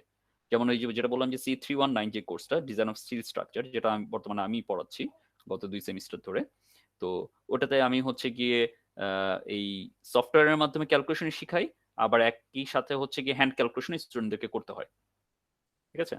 তো হ্যান্ড ক্যালকুলেশন রেজাল্ট এবং সফটওয়্যার রেজাল্টকে পাশাপাশি আমরা নিয়ে আমরা কম্প্যারিজন করি যে কোনটা আমাকে কতটুকু রেজাল্টের ডেভিয়েশন হচ্ছে, ঠিক আছে। এবং পরবর্তীতে দেখা যায় যে আরো মোর অ্যানালাইসিস করার সময় আমাদেরকে তখন আমরা সফটওয়্যারের দিকে আস্তে আস্তে ঝুঁকে যাই। এইটা হচ্ছে গিয়ে বিষয়, যে কারণে আমাদেরকে হ্যান্ড ক্যালকুলেশনটা সম্পর্কে খুব ভালো আইডিয়া রাখতে হবে। আচ্ছা, তো এবার আসি আমরা যে কেবল, এখন এতক্ষণ আমরা দেখছিলাম যে কেবল স্টে ব্রিজ, যেটা যেখানে কিনা আমাদের হচ্ছে গিয়ে কনসেন্ট্রেটেড লোড বা পয়েন্ট লোড আসতেছে, সেইটার ডিজাইনটাতে আমরা হচ্ছে গিয়ে কেবল স্টেট ব্রিজের যে কেবলের ইন্ডিভিজুয়াল টেনশন, সেই টেনশন ফোর্সটা আমরা কিভাবে বের করতে পারি। এখন আমরা দেখতেছি যে যদি কেবল স্টে ব্রিজ না হয়, যদি সাসপেনশন ব্রিজ যদি হয়, সাসপেনশন ব্রিজটা কিরকম, সাসপেনশন ব্রিজ হচ্ছে কি এই যে এরকম, যে একটা কেবলের মধ্যে দিয়ে, এগুলোকে বলা হয় ভার্টিক্যাল, যে লাইনগুলো দেখতে পাচ্ছেন দড়ির মতো, এটাকে বলা হয় হ্যাঙ্গার, ঠিক আছে। তো একটা কেবলের মধ্যে যদি এরকম ইউনিফর্ম ডিস্ট্রিবিউটেড লোড থাকে, যেটা কিনা হ্যাঙ্গারের মাধ্যমে থাকতেছে, এবং এই লোডটা আলটিমেটলি এটা হচ্ছে গার্ডারের মধ্যে যদি চলে যায়, তাহলে সেই কেবলের টেনশন ফোর্স আমরা কিভাবে বের করতে পারবো, বা গার্ডারের ফোর্স আমরা কিভাবে ডিটারমাইন করব। তো এই ব্রিজগুলো যখন করা, এই ব্রিজটাকে বলা হয় হচ্ছে কি বেসিক্যালি সাসপেনশন ব্রিজ। সাসপেনশন কি মানে, সাসপেন্ডেড লোড এখানে আছে। তো এখানে যেটা হয় যে এই যে ব্রিজটা আপনি দেখতে পাচ্ছেন, এই ব্রিজে কি হচ্ছে, যে ব্রিজের যে ডেকের দুই সাইডে আমার বেসিক্যালি দুইটা মেইন গার্ডার থাকে। এই মেইন গার্ডারের সাথে, যেটা কিনা হচ্ছে এই যে এই মেইন গার্ডারটা, এই মেইন গার্ডারের সাথে হ্যাঙ্গার যুক্ত করা থাকে, যে হ্যাঙ্গারটা এই কেবলের মধ্যে কানেক্টেড থাকতেছে। এবং মেইন লোডটা তখন ফার্স্ট অফ অল মনে করেন যে এটা একটা যেহেতু ব্রিজ, সো ব্রিজ দিয়ে গাড়ি চলাচল করবে, গাড়ির লোডটা আসতেছে আপনার ডেক থেকে লোডটা ট্রান্সফর্ম হচ্ছে এই গার্ডার থেকে লোডটা ট্রান্সফর্ম হচ্ছে হ্যাঙ্গারের মাধ্যমে কেবল থেকে আলটিমেটলি যাচ্ছে এই আমার সাপোর্ট। এখন এইখানে যে সাপোর্ট, সেই সাপোর্টটাই হচ্ছে বেসিক্যালি এখানে এই যে বিশাল বড় একটা পিলার দেখতে পাচ্ছেন আপনি, বা কলাম দেখতে পাচ্ছেন, বা স্প্যান্ড্রেল যেটা, বা পিয়ার, যেই নামেই আমরা ডাকি না কেন, সাধারণত ব্রিজের ক্ষেত্রে আমরা পিয়ার বলি, ঠিক আছে। তো এই পিয়ারের এই যে সাপোর্ট, এই যে এখানে উপরে দেখেন যে কেবলটা এখানে লাগানো আছে, তো এইখান থেকে সাপোর্ট হিসেবে এই পিয়ারটা আমার কাজ করতেছে, এই পিয়ারের লোডটা আলটিমেটলি পরে গিয়ে নিচে ফাউন্ডেশনের মাধ্যমে মাটিতে চলে যাচ্ছে। এইটা হচ্ছে টোটাল লোড ট্রান্সমিশন পাথ, এটাকে বলা হয় যে লোড কোথা থেকে কোথায় কিভাবে যাচ্ছে। এখন এই টাইপের ব্রিজের ক্ষেত্রে বা কেবলের ক্ষেত্রে আমরা কিভাবে জিনিসগুলো আইডেন্টিফাই করব। সো বেসিক্যালি কেবলের মাধ্যমে আমরা যেটা করতে পারি, আমাদের কেবলের মাধ্যমে সুবিধাটা কি, কেন আমি কেবল ইউজ করতেছি, ঠিক আছে। নর্মাল কেবল ইউজ না করে আমি যদি হচ্ছে এই যে কনক্রিটের ব্রিজ, যদি যে টাইপের ব্রিজ আমরা সাধারণত দেখি, সেটা করলেই বা আমার সমস্যাটা কোথায়। কেবলের একটা বড় সুবিধাটা হচ্ছে যে যখন অনেক বড় এফেক্ট মানে স্প্যান লেংথ হবে, লং স্প্যান লেংথ গুলোতে, যেটা এখানে বলা হচ্ছে যে cable provide a very effective means of supporting the dead weight of girder or bridge decks having very long span. তার মানে এই যে গার্ডার থাকতেছে বা ব্রিজের যে ডেক থাকে, সেই ব্রিজের ডেকের যে ডেড লোডটা থাকে, সেই ডেড লোডটাকে ক্যারি করার জন্য লং স্প্যান লেন্থ যদি অনেক বেশি হয়, যেমন এখানে একটা জিনিস আপনি খেয়াল করতে পারতেছেন, দেখেন এই ছোট্ট এক্সাম্পল, এটা কোনটা, Verrazzano Narrows bridge at the entrance to New York harbour, আচ্ছা, has a main span of 4 to 60 feet, তার মানে অলমোস্ট 1.3 কিলোমিটার হচ্ছে গিয়ে তার স্প্যান লেন্থ। তার মানে এই যে এইখানে আপনি, আচ্ছা এই ছবিটাকে একটু আমরা নেটে গিয়ে আমরা চেক করি, একটু বড় আকারে আমরা দেখতে পাবো।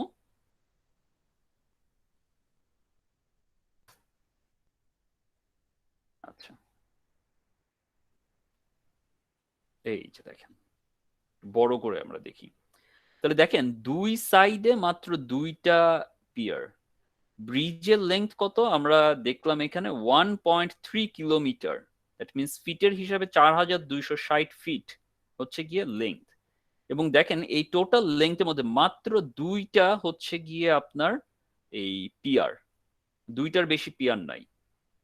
কিন্তু নদীর যে চওড়া বা উইডথ কিন্তু বিশাল, চাইলেই কিন্তু এখানে মনে করেন যে যদি নর্মাল টাইপের ব্রিজ যদি করা হতো তাহলে কি এখানে হয়তো আরো মিনিমাম 2টা বা 3টা পিয়ার আসতো না।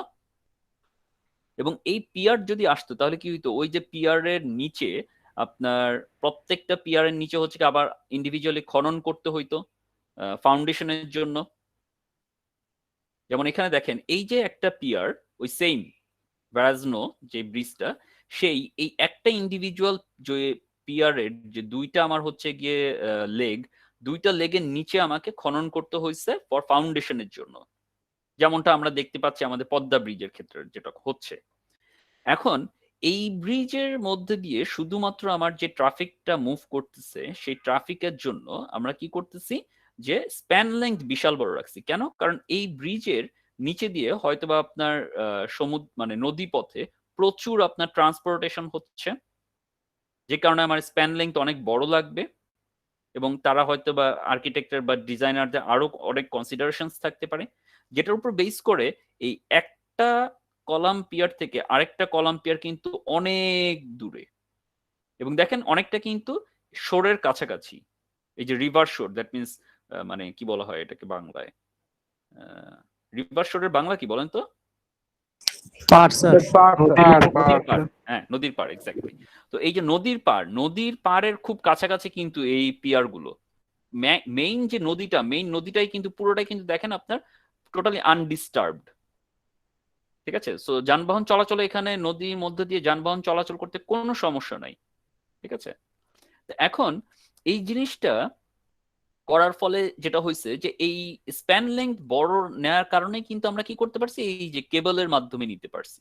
কেন? কারণ এই কেবলটাই সম্ভব যে এই যে বিশাল বড় ডেক আছে এবং ডেকের পাশে যে গার্ডার গুলো আছে সেইটার লিঙ্কটা সে এই কেবলের মাধ্যমে আলটিমেটলি ট্রান্সমিট করতে পারে। যে কারণে দেখবেন যে ইভেন ট্রান্সমিশন লাইন গুলো যে নেওয়া হয়, ঠিক আছে, এই তারগুলো তো কাইন্ড অফ এ কেবল গুলো, এবং এই কেবল গুলোর একটা কি বলে আপনার ওই যে ইলেকট্রিক যে টাওয়ার গুলো থেকে আরেকটা টাওয়ার অনেক দূরে থাকে, ইজিলি সে এটার মধ্যে হচ্ছে গিয়ে লোড নিতে পারে, কোনো সমস্যা হয় না। তো কেবলের এইটাই হচ্ছে সবচেয়ে বড় একটা ফ্যাসিলিটি। এখানে আরেকটা জিনিস আপনাদের সাথে একটু ইয়ে করি, দেখেন এই যে আমার কেবলের এই যে দুই সাইডে দেখছেন, এই যে এটা দেখতে পাচ্ছেন, এটা কি বলেন তো? এই ছবিটাকে যদি আরেকটু কনসাইজ করার কি এটা ট্রাস্টটাকে আরেকটু ডিটেইলে যদি আমরা দেখতে পেতাম, আর কোনো ডায়াগ্রাম আছে নিচ থেকে? রাইট,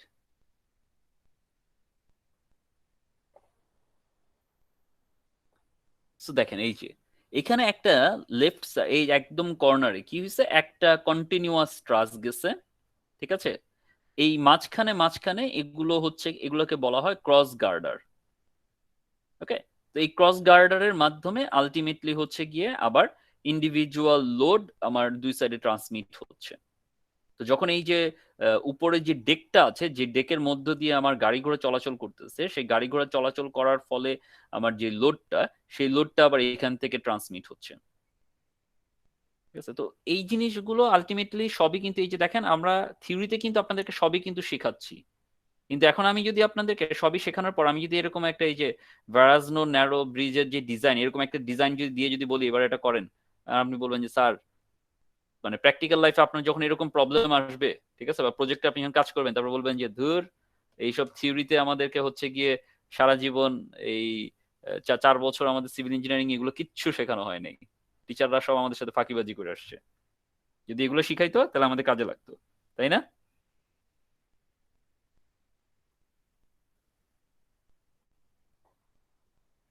আচ্ছা, যাই হোক,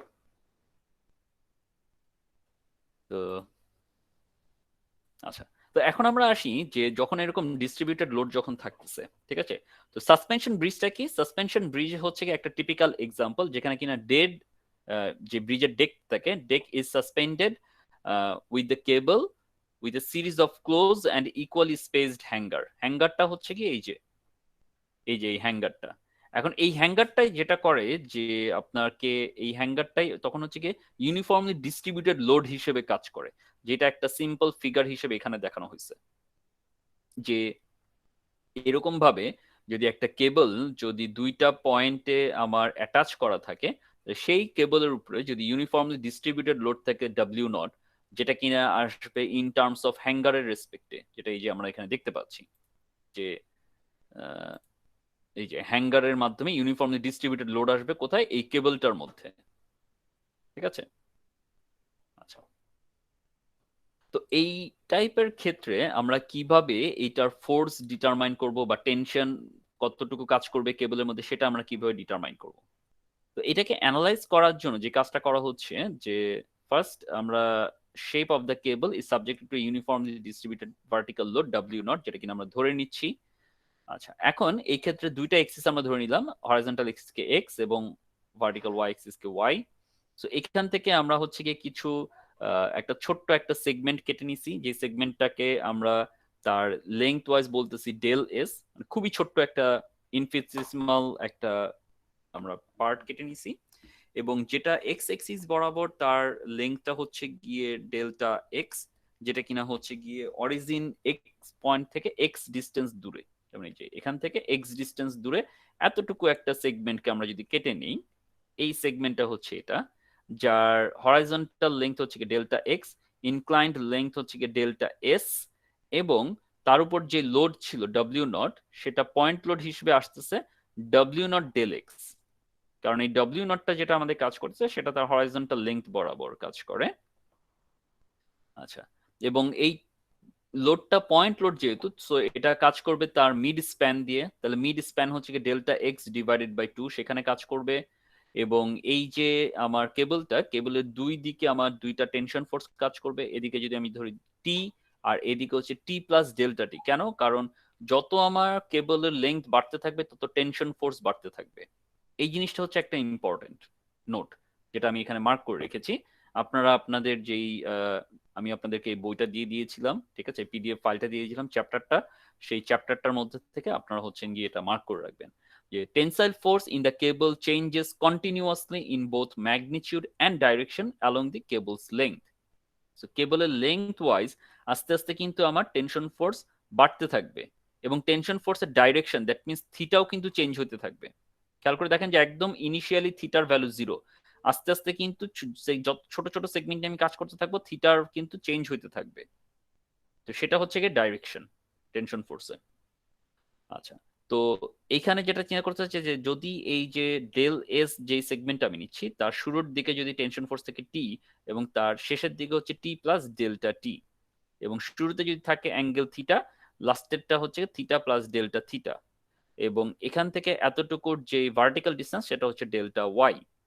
এইভাবে আমরা একটা ছোট্ট অংশ খুঁজে নিছি, যেটাতে আলটিমেটলি ইকুইলিব্রিয়ামের যে ইকুয়েশন, এই ইকুইলিব্রিয়াম ইকুয়েশন যদি এই ফিগারটার মধ্যে আমরা অ্যাপ্লাই করি, যেটা কিনা হচ্ছে summation F X equal to 0, F Y equal to 0 এবং মোমেন্ট ইকুয়াল টু 0, তাহলে আমরা তিনটা ইকুয়েশন পাবো।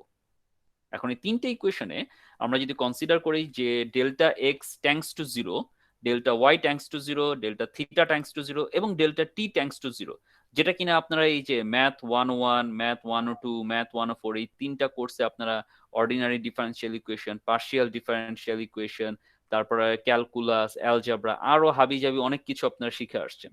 ঠিক আছে, তো আমি এগুলা নিয়ে এখানে ডিসকাস করব না, কারণ এটা আমার সেক্টর না, এটা আপনারা অলরেডি শিখে আসছেন। ঠিক আছে, আমি জানি আপনারা ম্যাথ 102 অনেকেই করেন নাই, তো হয়তোবা সেখানে আপনাদের কিছুটা ঘাটতি থেকে যেতে পারে, সেটা আপনারা যখন শিখবেন বা যারা শিখছে তাদের কাছ থেকে একটু বুঝে নিয়েন। ঠিক আছে, যে কিভাবে এই জিনিসগুলোকে এখান থেকে ট্রান্সফর্ম করে এই 3টা ইকুয়েশন পাইলো। আচ্ছা, তো এই 3টে ইকুয়েশনকে আমরা হচ্ছে কি যদি এভাবে যদি এই লিমিট গুলো দ্বারা চেঞ্জ করি এবং ডেল্টা এক্স দিয়ে যদি ভাগ করি, তাহলে আমরা নতুন 3টা ইকুয়েশন পাচ্ছি। একটা হচ্ছে DD x of T cos theta equal to 0, DD x of T sine theta equal to W not. এই 3টা ইকুয়েশন, এই DD x of T cos theta equal to 0 আসতেছে এই summation F X equal to 0 এই equation থেকে, second ইকুয়েশনটা আসতেছে summation F Y থেকে, এবং থার্ড ইকুয়েশনটা আসতেছে সামেশন এম নট ইকুয়েশন থেকে। ফাইনালি এই 3টা ইকুয়েশনকে ইন্টিগ্রেট করার পর এবং আমরা যদি লিমিট ইউজ করি যেখানে কিনা এক্স ইকুয়াল টু যদি 0 হয় তাহলে T equal to F H, তাহলে আমরা এই যে টেনশন ফোর্সটা থাকতেছে টি, তার horizontal component T cos theta equal to pi F H. That means horizontal component at force H, যেটা সেটা হচ্ছে গিয়ে টেনশন টি কস থিটা। আর যদি X equal to 0 T sine theta যদি ইউজ করি ইকুয়েশন 5.2 তে, তাহলে আমরা পাচ্ছি T sine theta, that means vertical যে কম্পোনেন্টটা সেটা হচ্ছে গিয়ে W naught X. W naught হচ্ছে গিয়ে তার ওই যে uniformly distributed load into X, মানে কতটুকু ডিস্টেন্সে কাজ করতেছে সেটা। এবং এরপর আমরা যদি ইকুয়েশন এই দুইটাকে যদি ভাগ করি তাহলে আমরা ট্যান থিটা পাই W naught X divide by F H, যেখান থেকে এই যে থিটা যে স্লোপটা সেটা আমরা ডিটারমাইন করতে পারবো। তো এইভাবে আলটিমেটলি আমরা যদি এটাকে যদি আবার সেকেন্ড ডিগ্রি ইন্টিগ্রেশন করি, মানে দুইবার যদি ইন্টিগ্রেশন করি, তাহলে আমরা পাই y equal to W naught X square divide by 2fh, যেটা কিনা আলটিমেটলি একটা প্যারাবোলার ইকুয়েশন। ঠিক আছে, y equal two mx square, যেটা আমরা জানি প্যারাবোলার ইকুয়েশন। তো প্যারাবোলার ইকুয়েশন যদি আলটিমেটলি হয় তাহলে আমরা এখান থেকে হচ্ছে গিয়ে আবার fh এর ভ্যালুটা বের করতে পারি, যে fh is equals to W naught L square divide by 2h। That means এই যে fh যেটা ছিল T cos theta, that means এই যে একটা যে কোনো একটা সেগমেন্ট যদি আমি যদি ধরি, তাহলে সেই সেগমেন্টের যে ফোর্সটা আমি নিচ্ছি সেই ফোর্সের হরাইজন্টাল কম্পোনেন্ট সেটা বের করব কিভাবে, W naught L square divide by 2h, যেখানে ডাব্লিউ নটটা হচ্ছে গিয়ে এই যে আমার কেবলটা আছে সেই কেবলের ইউনিফর্ম ডিস্ট্রিবিউটেড লোড, এল হচ্ছে গিয়ে টোটাল হরাইজন্টাল লেংথ এল, তারপর হচ্ছে গিয়ে আমাদের 2h, এইচটা কি, এইচটা হচ্ছে গিয়ে তার বটম সেগমেন্ট থেকে ভার্টিক্যাল সেগমেন্টের যে হাইট সেইটা। তাহলে এই 3টা ইনফরমেশন যদি আমার জানা থাকে তাহলে আমি fh ক্যালকুলেট করতে পারবো। এরপর আমরা substituting this value to equation 5.7, যেটা কিনা এই যে y equal to W naught X square divide by 2fh, এখানে যদি আমরা বসাই তাহলে আমরা পাচ্ছি y equal to h X square divide by L square, যেখান থেকে আবার আমরা যদি একটু কনসিডার করি যে maximum tension in the cable occurs when theta is maximum, মানে থিটা যখন ম্যাক্সিমাম হবে এই পয়েন্টে একদম ম্যাক্সিমাম থিটা যখন হবে তখন আমি ম্যাক্সিমাম টেনশনটা পাবো। তাহলে সেই ক্ষেত্রে ম্যাক্সিমাম টেনশন যদি আমি যদি বলি টি ম্যাক্সটা হচ্ছে কি ultimately root over F H square plus W naught L square. এখান থেকে আমি যদি আবার এই যে এফ এইচ এর যে ভ্যালুটা পেয়েছি সেই ভ্যালুটাকে যদি এই ইকুয়েশনে যদি বসাই তাহলে আমরা পাচ্ছি T max is equals to W naught L into root over 1 plus L by 2h whole square. তাহলে ম্যাক্সিমাম টেনশন যদি আমাকে যদি বের করতে বলা সেটাকে আমি ইজিলি বের করতে পারবো কিভাবে, আমার যদি uniformly distributed load W not জানা থাকে, যদি লেংথ এল জানা থাকে এবং তার যেই হাইটের ডিফারেন্স এইচ জানা থাকে। তাহলে এই 3টা ভ্যালু জানা থাকলে আমি একই সাথে হচ্ছে গিয়ে হরাইজন্টাল ফোর্সও বের করতে পারতেছি, ম্যাক্সিমাম টেনশনও বের করতে পারবো, থিটা কতটুকু আমি সেটাও বের করতে পারবো, আমি অনেক কিছু এখান থেকে ক্যালকুলেট করতে পারবো। আচ্ছা, এখন এই জিনিসটা আপনারা নিশ্চয়ই হচ্ছে গিয়ে C101 মেকানিক্সের আপনারা ফ্লেক্সিবল কর্ড নামে একটা চ্যাপ্টার ছিল, মনে আছে আপনাদের?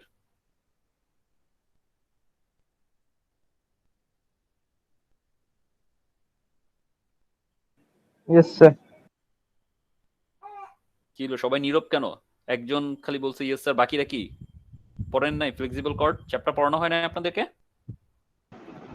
জি স্যার। ইয়েস স্যার, পড়ানো হয়েছে। আচ্ছা, হ্যাঁ, একটু রেসপন্স করেন। রেসপন্স না করলে তো এটা ক্লাস নিয়ে তো মজা পাওয়া যায় না। ঠিক আছে, শুনুন, আপনাদেরকে এই যে বকাঝকা বকাঝকা দেওয়ার ফলে একদম নীরব হয়ে হচ্ছে গিয়ে নিশ্চুপ হয়ে বসে থাকেন না।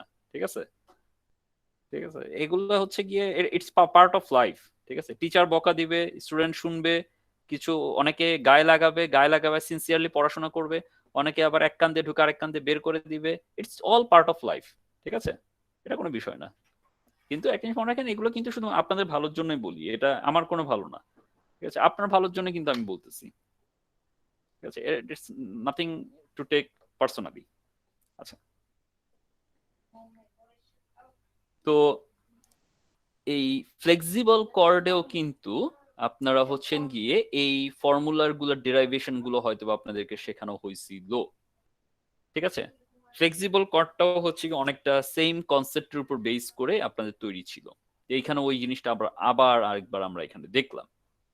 আচ্ছা, এইখানে কয়েকটা আমার কনসিডারেশন আছে, সেই কনসিডারেশন গুলো আমাদেরকে আমরা যদি একটু দেখি যে কি কি consideration. Number 1, realize that we have neglected the weight of the cable which is uniform along the length of the cable and not along its horizontal projection. এই কোন জায়গাতে আমরা কিন্তু এই যে কেবলের একটা নিজস্ব ওয়েট অবশ্যই থাকবে, এই ওয়েটটা কিন্তু আমরা কিন্তু কোথাও কনসিডার করি নাই। আমরা W0 হিসেবে যেটা কনসিডার করছি সেটা কি ছিল, সেটা ছিল কেবলের উপর যেটা ইম্পোজড লোড, যেটা কিনা প্র্যাকটিক্যাল লাইফে আসবে কোথা থেকে, এই যে হ্যাঙ্গার গুলো থেকে, সেটাকে আমরা কনসিডার করছি। So a cable subjected to its own weight and free of any other load will take the form of a catenary curve. So যখন আমি এই একটা কেবল নিয়ে কাজ করব যেটা কিনা বেসিক্যালি কোনো free of any other external load থাকবে এবং তার নিজস্ব ওয়েট নিয়ে আমি যদি কাজ করি, তখন সেটা হয়ে যায় বেসিক্যালি ক্যাটেনারি কার্ভ। এই ক্যাটেনারি কার্ভটাই আপনাদেরকে 101 মেকানিক্সে সলভ করা শেখানো হয়। 101 এর কোনো ডকুমেন্ট আমার কাছে কি আছে? I think no. আচ্ছা, বইটা মেকানিক্স এর কোনো সফট কপি বই আমার কাছে নাই, সো আলটিমেটলি আমি আপনাদেরকে দেখাতে পারলাম না। বাট আপনাদের কাছে যদি বাসায় যদি মেকানিক্স এর বইটা থেকে থাকে, ফেরিস অ্যান্ড চেম্বারের অ্যানালাইটিক মেকানিক্স যে বইটা, সেই বইটাতে ফ্লেক্সিবল কর্ড চ্যাপ্টারটা যদি আপনাদের কাছে আপনারা খুলে দেখেন, যে সেখানে আপনারা দেখতে পাবেন ক্যাটেনারি কার্ভের ক্ষেত্রে কিভাবে টেনশন বের করতে হয়, স্লোপ বের করতে হয়, এই জিনিসটা অ্যাটলিস্ট আমি তো আপনাদের সময় মেকানিক্স আপনাদেরকে পড়াই নাই, বাট আমি যে কয়েকবার মেকানিক্স নিয়েছি, লাস্ট যে কয়েকবার আমি নিয়েছি, ফ্লেক্সিবল কর্ডের এই ক্যাটেনারি কার্ভের এই জিনিসটা আমি হচ্ছে গিয়ে অ্যাটলিস্ট কিছুটা টাচ করে পড়াই দিয়ে যাই। তো এটা আপনার ওখান থেকে হচ্ছে কি জানতে পারবেন। However, if the sag to span ratio is small, sag to span মানে কি? sag হচ্ছে গিয়ে এই যে আমার আপনি হাইটটা দেখতে পাচ্ছেন, দ্যাট মিন্স আমার একটা কার্ভের বা ফ্লেক্সিবল কর্ডের বা কেবলের একদম টপ পয়েন্ট থেকে তার যে বটম মোস্ট পয়েন্টটা থাকে সেটার যে ভার্টিক্যাল হাইট, সেটাকে বলা হয় স্যাগ। তার মানে আপনি যদি এখানে যদি দেখেন যে এই যে ব্রিজটা আছে, ব্রিজের এটাই সামনাসামনি দেখা যাচ্ছে, এছাড়া আর কি কোনো ছবি আছে? আচ্ছা, এটা একটু ক্লিয়ার হইতে পারে প্রবাবলি। আচ্ছা, তো এই যে টপ পয়েন্ট এবং তার একদম বটম পয়েন্ট, এই দুইটা পয়েন্টের মধ্যবর্তী যে ভার্টিক্যাল ডিস্টেন্স, সেটাকে বলা হয় স্যাগ। ঠিক আছে, তো স্যার স্যাগ জিনিসটা কি কতটুকু দেবে গেছে ওইটা স্যার? ওই যে বললাম দেবে গেছে বলতে কি, এখানে ডাইবা গেছে কে? ডাইবা গেছে ওই যে মানে হচ্ছে গিয়ে কোনো পুরো কিছু ভিতরে কর্ডটা স্যার। ঢুকে গেছে, ইয়া হয়ে গেছে। দেবে গেছে না, এটা হচ্ছে গিয়ে যে টপ পয়েন্ট এবং একদম লোয়ার মোস্ট পয়েন্টের মধ্যবর্তী যে ভার্টিক্যাল ডিস্টেন্স, সেটাকে বলা হয় স্যাগ। মনে করো একটা সুতা তুমি যদি দুই প্রান্তে যদি ধরে রাখো, ঠিক আছে, তাহলে সুতার দুইটা প্রান্ত ধরে রাখার পর সুতাটা এই যে যতটুকু আমার নিচের দিকে ঝুলে আছে, তাহলে সুতা তার টপ প্রান্ত আর একদম বটম প্রান্তের মধ্যবর্তী যে দুইটা হরাইজন্টাল লাইন, সে আমি যদি এটার ক্ষেত্রে চিন্তা করি, এই ছবিটাতে আমি যদি এই যে একটা হরাইজন্টাল লাইন আর এটা যদি বটম মোস্ট পয়েন্ট হয়, এটাকে যদি একটা হরাইজন্টাল লাইন চিন্তা করি, তাহলে এই দুইটা পয়েন্টের মধ্যবর্তী যে ভার্টিক্যাল ডিস্টেন্স, সেটাকে বলা হয় স্যাগ। বুঝা গেছে? জি স্যার, এবার বুঝছি। এটাকে ডেবে যাওয়া বলে না ভাই। ডেবে যাওয়াটা এইসব বললেন না, মানুষজন কিন্তু হাসবে এগুলা, ঠিক আছে? বা বাইরে যদি এগুলো যদি বলেন। আচ্ছা, বাংলায় আর কিভাবে বলবো স্যার এর জন্য? আচ্ছা, না ওইটা ওইটা বলতে পারেন যে কতটুকু ঝুলে আছে, কারণ তার তো সাধারণত ঝুলে থাকে, ঠিক আছে? সো ভার্টিক্যাল ডিস্টেন্সটাকে আমরা বলে থাকি তার স্যাগ। তো স্যাগ টু স্প্যান রেশিও মানে স্যাগ কতটুকু হবে সেটাও ডিপেন্ড করে তার স্প্যানের উপরে, ব্রিজের স্প্যান কতটুকু সেটার উপরে। তো এই যে ব্রিজটার স্প্যান কত সেইটা এবং আর তার স্যাগ, এই দুইটার যে রেশিওটা এখানে বলা হচ্ছে যে এই রেশিওটা যদি স্মল হয়, which is the case for most structural application, সব ক্ষেত্রে মানে মোস্ট স্ট্রাকচারাল ক্ষেত্রে যেটা হয় যে স্যাগ টু স্প্যান রেশিওটাকে ছোট রাখা হয়। This curve closely approximates a parabolic curve as determined here. মানে এই যে ক্যাটেনারি কার্ভটা যেটা থাকে সেই ক্যাটেনারি কার্ভের ক্ষেত্রেও যদি স্যাগ টু স্প্যান রেশিও যদি খুব অল্প থাকে, তাহলে যেটা হবে যে এই যে কেবলটা থাকবে সেই কেবলটা আপনার প্যারাবোলিক শেপ ধারণ করবে। কেন? কারণ প্যারাবোলিক শেপ ধারণ করলে এই যে y equal to w naught x square divided by 2fa সেটা একটা প্যারাবোলিক ফর্মের ইকুয়েশন। এই ইকুয়েশনের কারণে আলটিমেটলি আমরা এই ফর্মুলাটা বের করতে পারছি তার ম্যাক্সিমাম টেনশন কত, ঠিক আছে? যদি প্যারাবোলিক শেপ না হয়, যদি অন্য কোনো শেপ ধারণ করে, তখন কিন্তু এই ইকুয়েশন কিন্তু কাজ করবে না, তখন আবার নতুন করে আমাকে ইকুয়েশন ডিরাইভ করতে হবে। এই তখন যে ডিরাইভেশনটা আসবে সেটা তখন আপনাকে হেল্প করবে ওই যে ম্যাথমেটিক্যাল 101, 102, 104 কোর্সে আপনি যে শিখে আসছেন যে কিভাবে প্যারাবোলার ইকুয়েশন ডিরাইভ করতে হয়, সলভ করতে হয়, তখন আপনার এগুলো লাগবে। এই যে বিভিন্ন সফটওয়্যার গুলো যে তৈরি করে, যারা কিনা এইসব সফটওয়্যার গুলো তৈরি করে, এরা কিন্তু এক একজন ম্যাথমেটিশিয়ান প্লাস হচ্ছে সিভিল ইঞ্জিনিয়ার, সব নলেজ তাদেরকে থাকতে হয়। আপনি জানেন যে আচ্ছা আপনার এই যদি এটা যদি স্যাগ টু স্প্যান রেশিও যদি হচ্ছে গিয়ে এত লিমিটের মধ্যে থাকে, তাহলে এটা প্যারাবোলা হিসেবে কাজ করবে, তাহলে প্যারাবোলার ইকুয়েশন দিয়ে এটা ফর্মুলা সলভ করে রেজাল্ট আপনাকে দিবে। যদি স্যাগ টু স্প্যান রেশিও আপনি ধাম করে বাড়ায় দিলেন, ঠিক আছে, আপনি মনে করছেন এটা প্যারাবোলা, কিন্তু যখনই বেড়ে যাবে তখন কিন্তু এটা প্যারাবোলা থাকবে না, এটা হয়তো বা অন্য কোনো, এটা হয়তো বা হাইপারবোলা হয়ে যেতে পারে, ঠিক আছে, বা অন্য কোনো শেপে ধারণ করতে পারে। তখন কিন্তু আবার এই ইকুয়েশন হবে না, তখন নতুন ইকুয়েশন ডিরাইভ করতে হবে, ম্যাথমেটিক্যাল ইকুয়েশন দিয়ে আপনাকে টেনশন ফোর্স বের করতে হবে। তো এইসব কারণে তখন আবার ওই যে তখন হচ্ছে আপনাকে চলে যেতে হবে আবার ওই যে বেসিক ম্যাথের যে ইয়াগুলোতে, ইকুয়েশন গুলোতে, differential equation, ordinary differential equation বা পার্শিয়াল ডিফারেনশিয়াল ইকুয়েশন বা সামথিং লাইক দ্যাট, সেই জায়গাতে।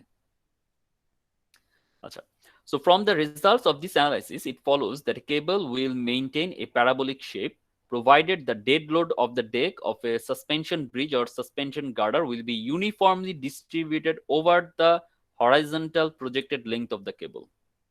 তো এই ক্ষেত্রে এই যে আমরা দেখতে পাচ্ছি যে এটা একটা প্রজেক্টেড ডেড বা প্যারাবোলিক শেপে থাকবে, যেখানে কিনা ইউনিফর্মলি ডিস্ট্রিবিউটেড লোড আসবে তার কেবল থেকে, এবং কোথা থেকে আসবে?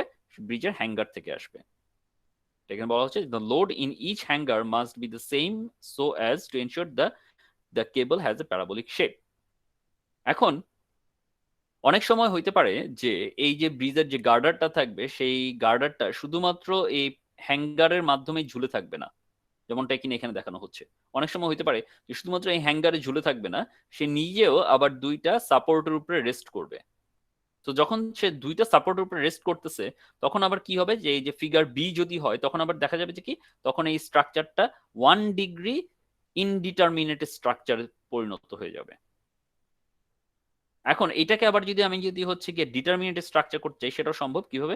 যদি আমি যদি এখানে একটা ইন্টারনাল হিঞ্জ সিস্টেম যদি অ্যাপ্লাই করে দিই, তাইলেই এই পুরো স্ট্রাকচারটা ডিটারমিনেট স্ট্রাকচারে ট্রান্সফর্ম হয়ে যাবে। তো এইভাবে আমি চাইলেই আমার যে স্ট্রাকচার আছে সেটার রিকোয়ারমেন্টস এর উপর বেস করে তাকে আমি সলভ করতে পারি, এবং কোন পজিশনে আমরা যাব সেটা আমি ডিটারমাইন করতে পারি। আজকের ক্লাস আপনাদের এতটুকু পর্যন্তই থাকছে। নেক্সট ক্লাসে আমরা আপনাদের নেক্সট ক্লাস আজকে কি বার? সোমবার। আপনাদের তো হচ্ছে বুধবার, কিন্তু এই বুধবার দিন প্রবাবলি আপনাদের ক্লাস লাস্ট ক্লাস আজকে ঈদের আগে। আজকে লাস্ট ক্লাস, তাই না? জি স্যার। স্যার ঈদের ছুটি স্যার। আগামী বুধবার স্যার হচ্ছে 27, 29 তারিখ হচ্ছে থার্সডের ক্লাস। আচ্ছা হ্যাঁ, এরপর আবার ক্লাস শুরু হচ্ছে অগাস্টের 4 তারিখ, আই থিংক অগাস্টের 4 তারিখ মঙ্গলবার। তো আপনাদের সাথে আমার ক্লাস হচ্ছে 5 তারিখে, তাই না? আচ্ছা জি স্যার। 5 তারিখে যেহেতু জি, স্যার। আপনাদের ক্লাস, সো 5 তারিখে আমরা আবার ক্লাস শুরু করব এবং আপনাদের কাছে একটু রিকোয়েস্ট থাকবে যে আপনারা এই যে প্রবলেমটা আছে এক্সাম্পল 5.2 এইটা একটু অবশ্যই একটু নিজেরা দেখবেন, এখানে প্রবলেমটা পড়বেন, পড়ে এখানে অলরেডি সলভ করা আছে, এই সলভটা আপনারা নিজেরা বোঝার চেষ্টা করবেন। ঠিক আছে? 5 তারিখে পরীক্ষা হবে? না, 5 তারিখে আমি কোনো পরীক্ষা নিব না। 5 তারিখে কি স্যার। পরীক্ষা ভাই? ঠিক আছে, স্যার। আমি আবার একটা চ্যাপ্টার শেষ করব, চ্যাপ্টার শেষ করে তারপর হয়তো এক্সাম নিতে পারি। কারণ আমি একটা জিনিস, আচ্ছা পরীক্ষা সম্পর্কে আমার কাছে একটা জিনিস আমি দেখতে পাচ্ছি যে পরীক্ষা নিতে গিয়ে আলটিমেটলি যেটা হচ্ছে আপনাদের প্রচুর টাইম নষ্ট হয়, আমি ক্লাস নেওয়ার আর টাইম পাচ্ছি না। তো আমি হয়তো বা আবার সেই ট্রেডিশনাল সিস্টেমে আমাকে ফেরত যাওয়া ছাড়া কোনো উপায় নাই যে আমি হচ্ছে গিয়ে আপনাদের একবারে মিড টাইমে হচ্ছে গিয়ে মিড এক্সামের দিন আমি এক্সাম নিব। কারণ আমি যেটা দেখতে পাচ্ছি যে এছাড়া যেটা হয় আপনাদের মিড উইক গুলোতে, মিড এক্সামের উইকে আপনাদের অন্যান্য পরীক্ষা থাকে দেখে আপনারা হচ্ছেন গিয়ে ক্লাস অ্যাটেন্ড করেন না, ক্লাসের প্রতি আপনাদের রিলাক্টেন্ট থাকেন, বা কোনো টাস্ক দিলে, যেমন এই যে আজকে বলছিলেন যে স্যার অন্যান্য মিডের এক্সাম আছে এই কারণে হচ্ছেন গিয়ে একটা এক্সাম্পল যেটা কিনা বইয়ের মধ্যে করে দেওয়া আছে স্টিল আমি আপনাদেরকে বলে আসছিলাম যে একটু দেখে আসতে বা বুঝতে, আপনারা সেটাও করেন নাই কেন? কারণ অন্যান্য পরীক্ষা আছে। এখন কি পরীক্ষা নিব নাকি স্যার আপনার হচ্ছে গিয়ে শুধু শুধু এই পড়াটা পড়বো? এটা একটা ইয়ে। তো আবার পরীক্ষার ডে ছাড়া, মানে যেহেতু ইউনিভার্সিটি অলরেডি এটা ডিক্লেয়ার করে দিচ্ছে পরীক্ষা, তো আমি হয়তো পরীক্ষা নিচ্ছি না, কিন্তু যেটা হচ্ছে যে অন্যান্য টিচাররা যেহেতু আপনাদেরকে বিভিন্ন কোর্সে পরীক্ষা নিচ্ছে, তো এই সপ্তাহটা আপনারা অটোমেটিক্যালি একটা প্রেশারের মধ্যে থাকতেছেন, তো যে কারণে আপনারা নর্মাল অ্যাসাইনমেন্ট বা পড়াশোনার সময়টাতে একটু কম পান। তো যেহেতু এই একটা উইক অলরেডি এক্সামের মধ্যেই নষ্ট হয়, এটা ছাড়া অন্যান্য সময় সবাই ক্লাস নেয়, কিন্তু ওই সময় আমি যখন পরীক্ষা নিচ্ছি তখন যেটা হচ্ছে যে অনলাইনের কারণে আপনাদের টাইম নষ্ট হয়। ক্লাসের যেই 1.5 ঘন্টার টাইম, সেই 1.5 ঘন্টার টাইম থেকে দেখা যায় আমার আধা ঘন্টা 40 মিনিট, ইভেন 1 ঘন্টা পর্যন্ত টাইম চলে গেছে একটা পরীক্ষা নিতে গিয়ে 10 মার্কের একটা প্রবলেম দিয়ে, বা দুইটা প্রবলেম দিয়ে সলভ করলে 1 ঘন্টার উপরে 1.5 ঘন্টা 1 ঘন্টা টাইম নষ্ট হয়ে যায়, আমি ক্লাস নেওয়ার টাইম পাই না। তো যে কারণে আমি চিন্তা স্যার করতেছি এক্সাম যে গুলো শেষের দিকে নিলে মানে ভালো হয়েছে, মানে ক্লাসের শেষে। না, ক্লাসের শেষের দিকেও হচ্ছে কি এখানে আবার অনেকেরই আছে যে স্যার আমার বাসায় ওখানে নেট নাই, আমি পরীক্ষা দিতে পারি নাই, আমি এখানে কি দোষ করছি? কারণ এটা যেহেতু অনলাইন, ঠিক আছে, তো আপনি কখন ক্লাস শেষ করবেন, কখন পরীক্ষা আপনি শুরু করবেন, কখন ইয়ে করবো, আবার তখন দেখা যাবে যে ক্লাস প্রতি মনোযোগ থাকবে না, হচ্ছে গিয়ে ওই এক্সাম নিয়ে ইয়া, আবার এক্সামের মধ্যে স্যার এই প্রবলেম হয়েছে, ক্লাসের মধ্যে ওই প্রবলেম নিয়ে ডিসকাশন, যে আজকে হচ্ছে গিয়ে ওই চ্যাপ্টার উপর পরীক্ষা হবে, এটা হবে। তো আলটিমেটলি আমি যেটা চিন্তা করতেছি যে মানে ওই যে আহ, খুব বেশি আছে, মানে আসলে চেঞ্জ করাটাও আমি করতে পারলাম না। ঠিক আছে, কারণ আমি দেখতেছি যে খুব এফেক্টিভ কিছু হচ্ছে না, এফেক্টিভ হচ্ছে না বলতে আমি ক্লাস নেওয়ার টাইমটা পাচ্ছি না। ঠিক আছে, আমি এই যে আপনাদের 6টার মতো এক্সাম নিচ্ছি, 6টার মতো এক্সাম নিতে গিয়ে আমার হচ্ছে গিয়ে প্রচুর ক্লাস টাইম নষ্ট হয়েছে, যে কারণে আমি আমার C311 এর যে মেইন কোর্সের যে সিলেবাস, সেই সিলেবাস থেকে আমি অনেক পিছিয়ে আছি। ঠিক আছে, তো আপনার আলটিমেটলি আপনাদেরকে তো এগুলো শিখাইতে হবে, না শিখাইতে পারলে আপনারাই পিছিয়ে থাকবেন, পরে দিয়ে অন্যান্য টিচাররা আপনাদেরকে হচ্ছে গিয়ে ইয়ে করবে। আপনাদের কোনো দোষ নাই, এটা বেসিক্যালি আমারই দোষ, আমারই হয়তো বা এটা ওইভাবে অ্যাডজাস্ট করে নিতে হবে। ঠিক আছে, তো এটা একটা জিনিস যে আমি হচ্ছে গিয়ে হয়তো বা আবার যে আপনাদের মিড এক্সাম আসবে, মিড এক্সামের আগে যত সিলেবাস থাকবে পুরোটার উপরে একবার আপনাদের পরীক্ষা যেটা হবে, সেটা যেটা হওয়ার কথা ছিল সেটাই হবে আর কি। ঠিক আছে, তার আগ পর্যন্ত যতটুকু স্যার এই আমরা নিয়মটাই ভালো স্যার, যেটা চলতেছে স্যার। যেটা চলতেছে সেটা তো অবশ্যই ভালো, কিন্তু সিলেবাস তো আমাকে শেষ করতে হবে, তাই না? আমি যদি সিলেবাস শেষ করতে না পারি তাহলে আমি কিভাবে, মানে আলটিমেটলি তো আমি কি কিসের উপর পরীক্ষা নিব? পরীক্ষা নেওয়ার জন্য তো অ্যাটলিস্ট একটা কিছু পড়াইতে হবে, সিলেবাস শেষ করতে হবে। ঠিক আছে, তো যাই হোক, নেক্সট ক্লাসে আপনাদের কোনো পরীক্ষা হবে না, তো আমি জাস্ট আপনাদের ক্লাস লেকচার গুলো ইয়ে করবো। বাট একটা জিনিস খেয়াল রাখবেন, প্রত্যেকটা জিনিস আপনাদেরকে ভালো মতো ইম্পর্টেন্টলি পড়তে হবে, কারণ একদম শেষে গিয়ে আপনি আপনাদেরকে একটা মাত্র অ্যাসাইনমেন্ট দিব। ঠিক আছে, আমি আপনাদেরকে কিন্তু 2টা 3টা করে অ্যাসাইনমেন্ট দিব না, একটা মাত্র অ্যাসাইনমেন্ট দিব, যে অ্যাসাইনমেন্টটা একদম শুরু থেকে স্টার্টিং করে শেষ পর্যন্ত আপনাদের হচ্ছে গিয়ে যে সিলেবাস থাকবে সেই সিলেবাসের উপর বেস করে আপনাদের অনেকগুলো ম্যাথ থাকবে, এবং পুরো অ্যাসাইনমেন্টের উপরে পুরো অ্যাসাইনমেন্টের উপরে আপনাদের 15% মার্কস থাকবে। ঠিক আছে, আচ্ছা আপনাদের অ্যাটেন্ডেন্সটা একটু নেই আমি, আচ্ছা রেকর্ডিংটা অফ করে দিচ্ছি।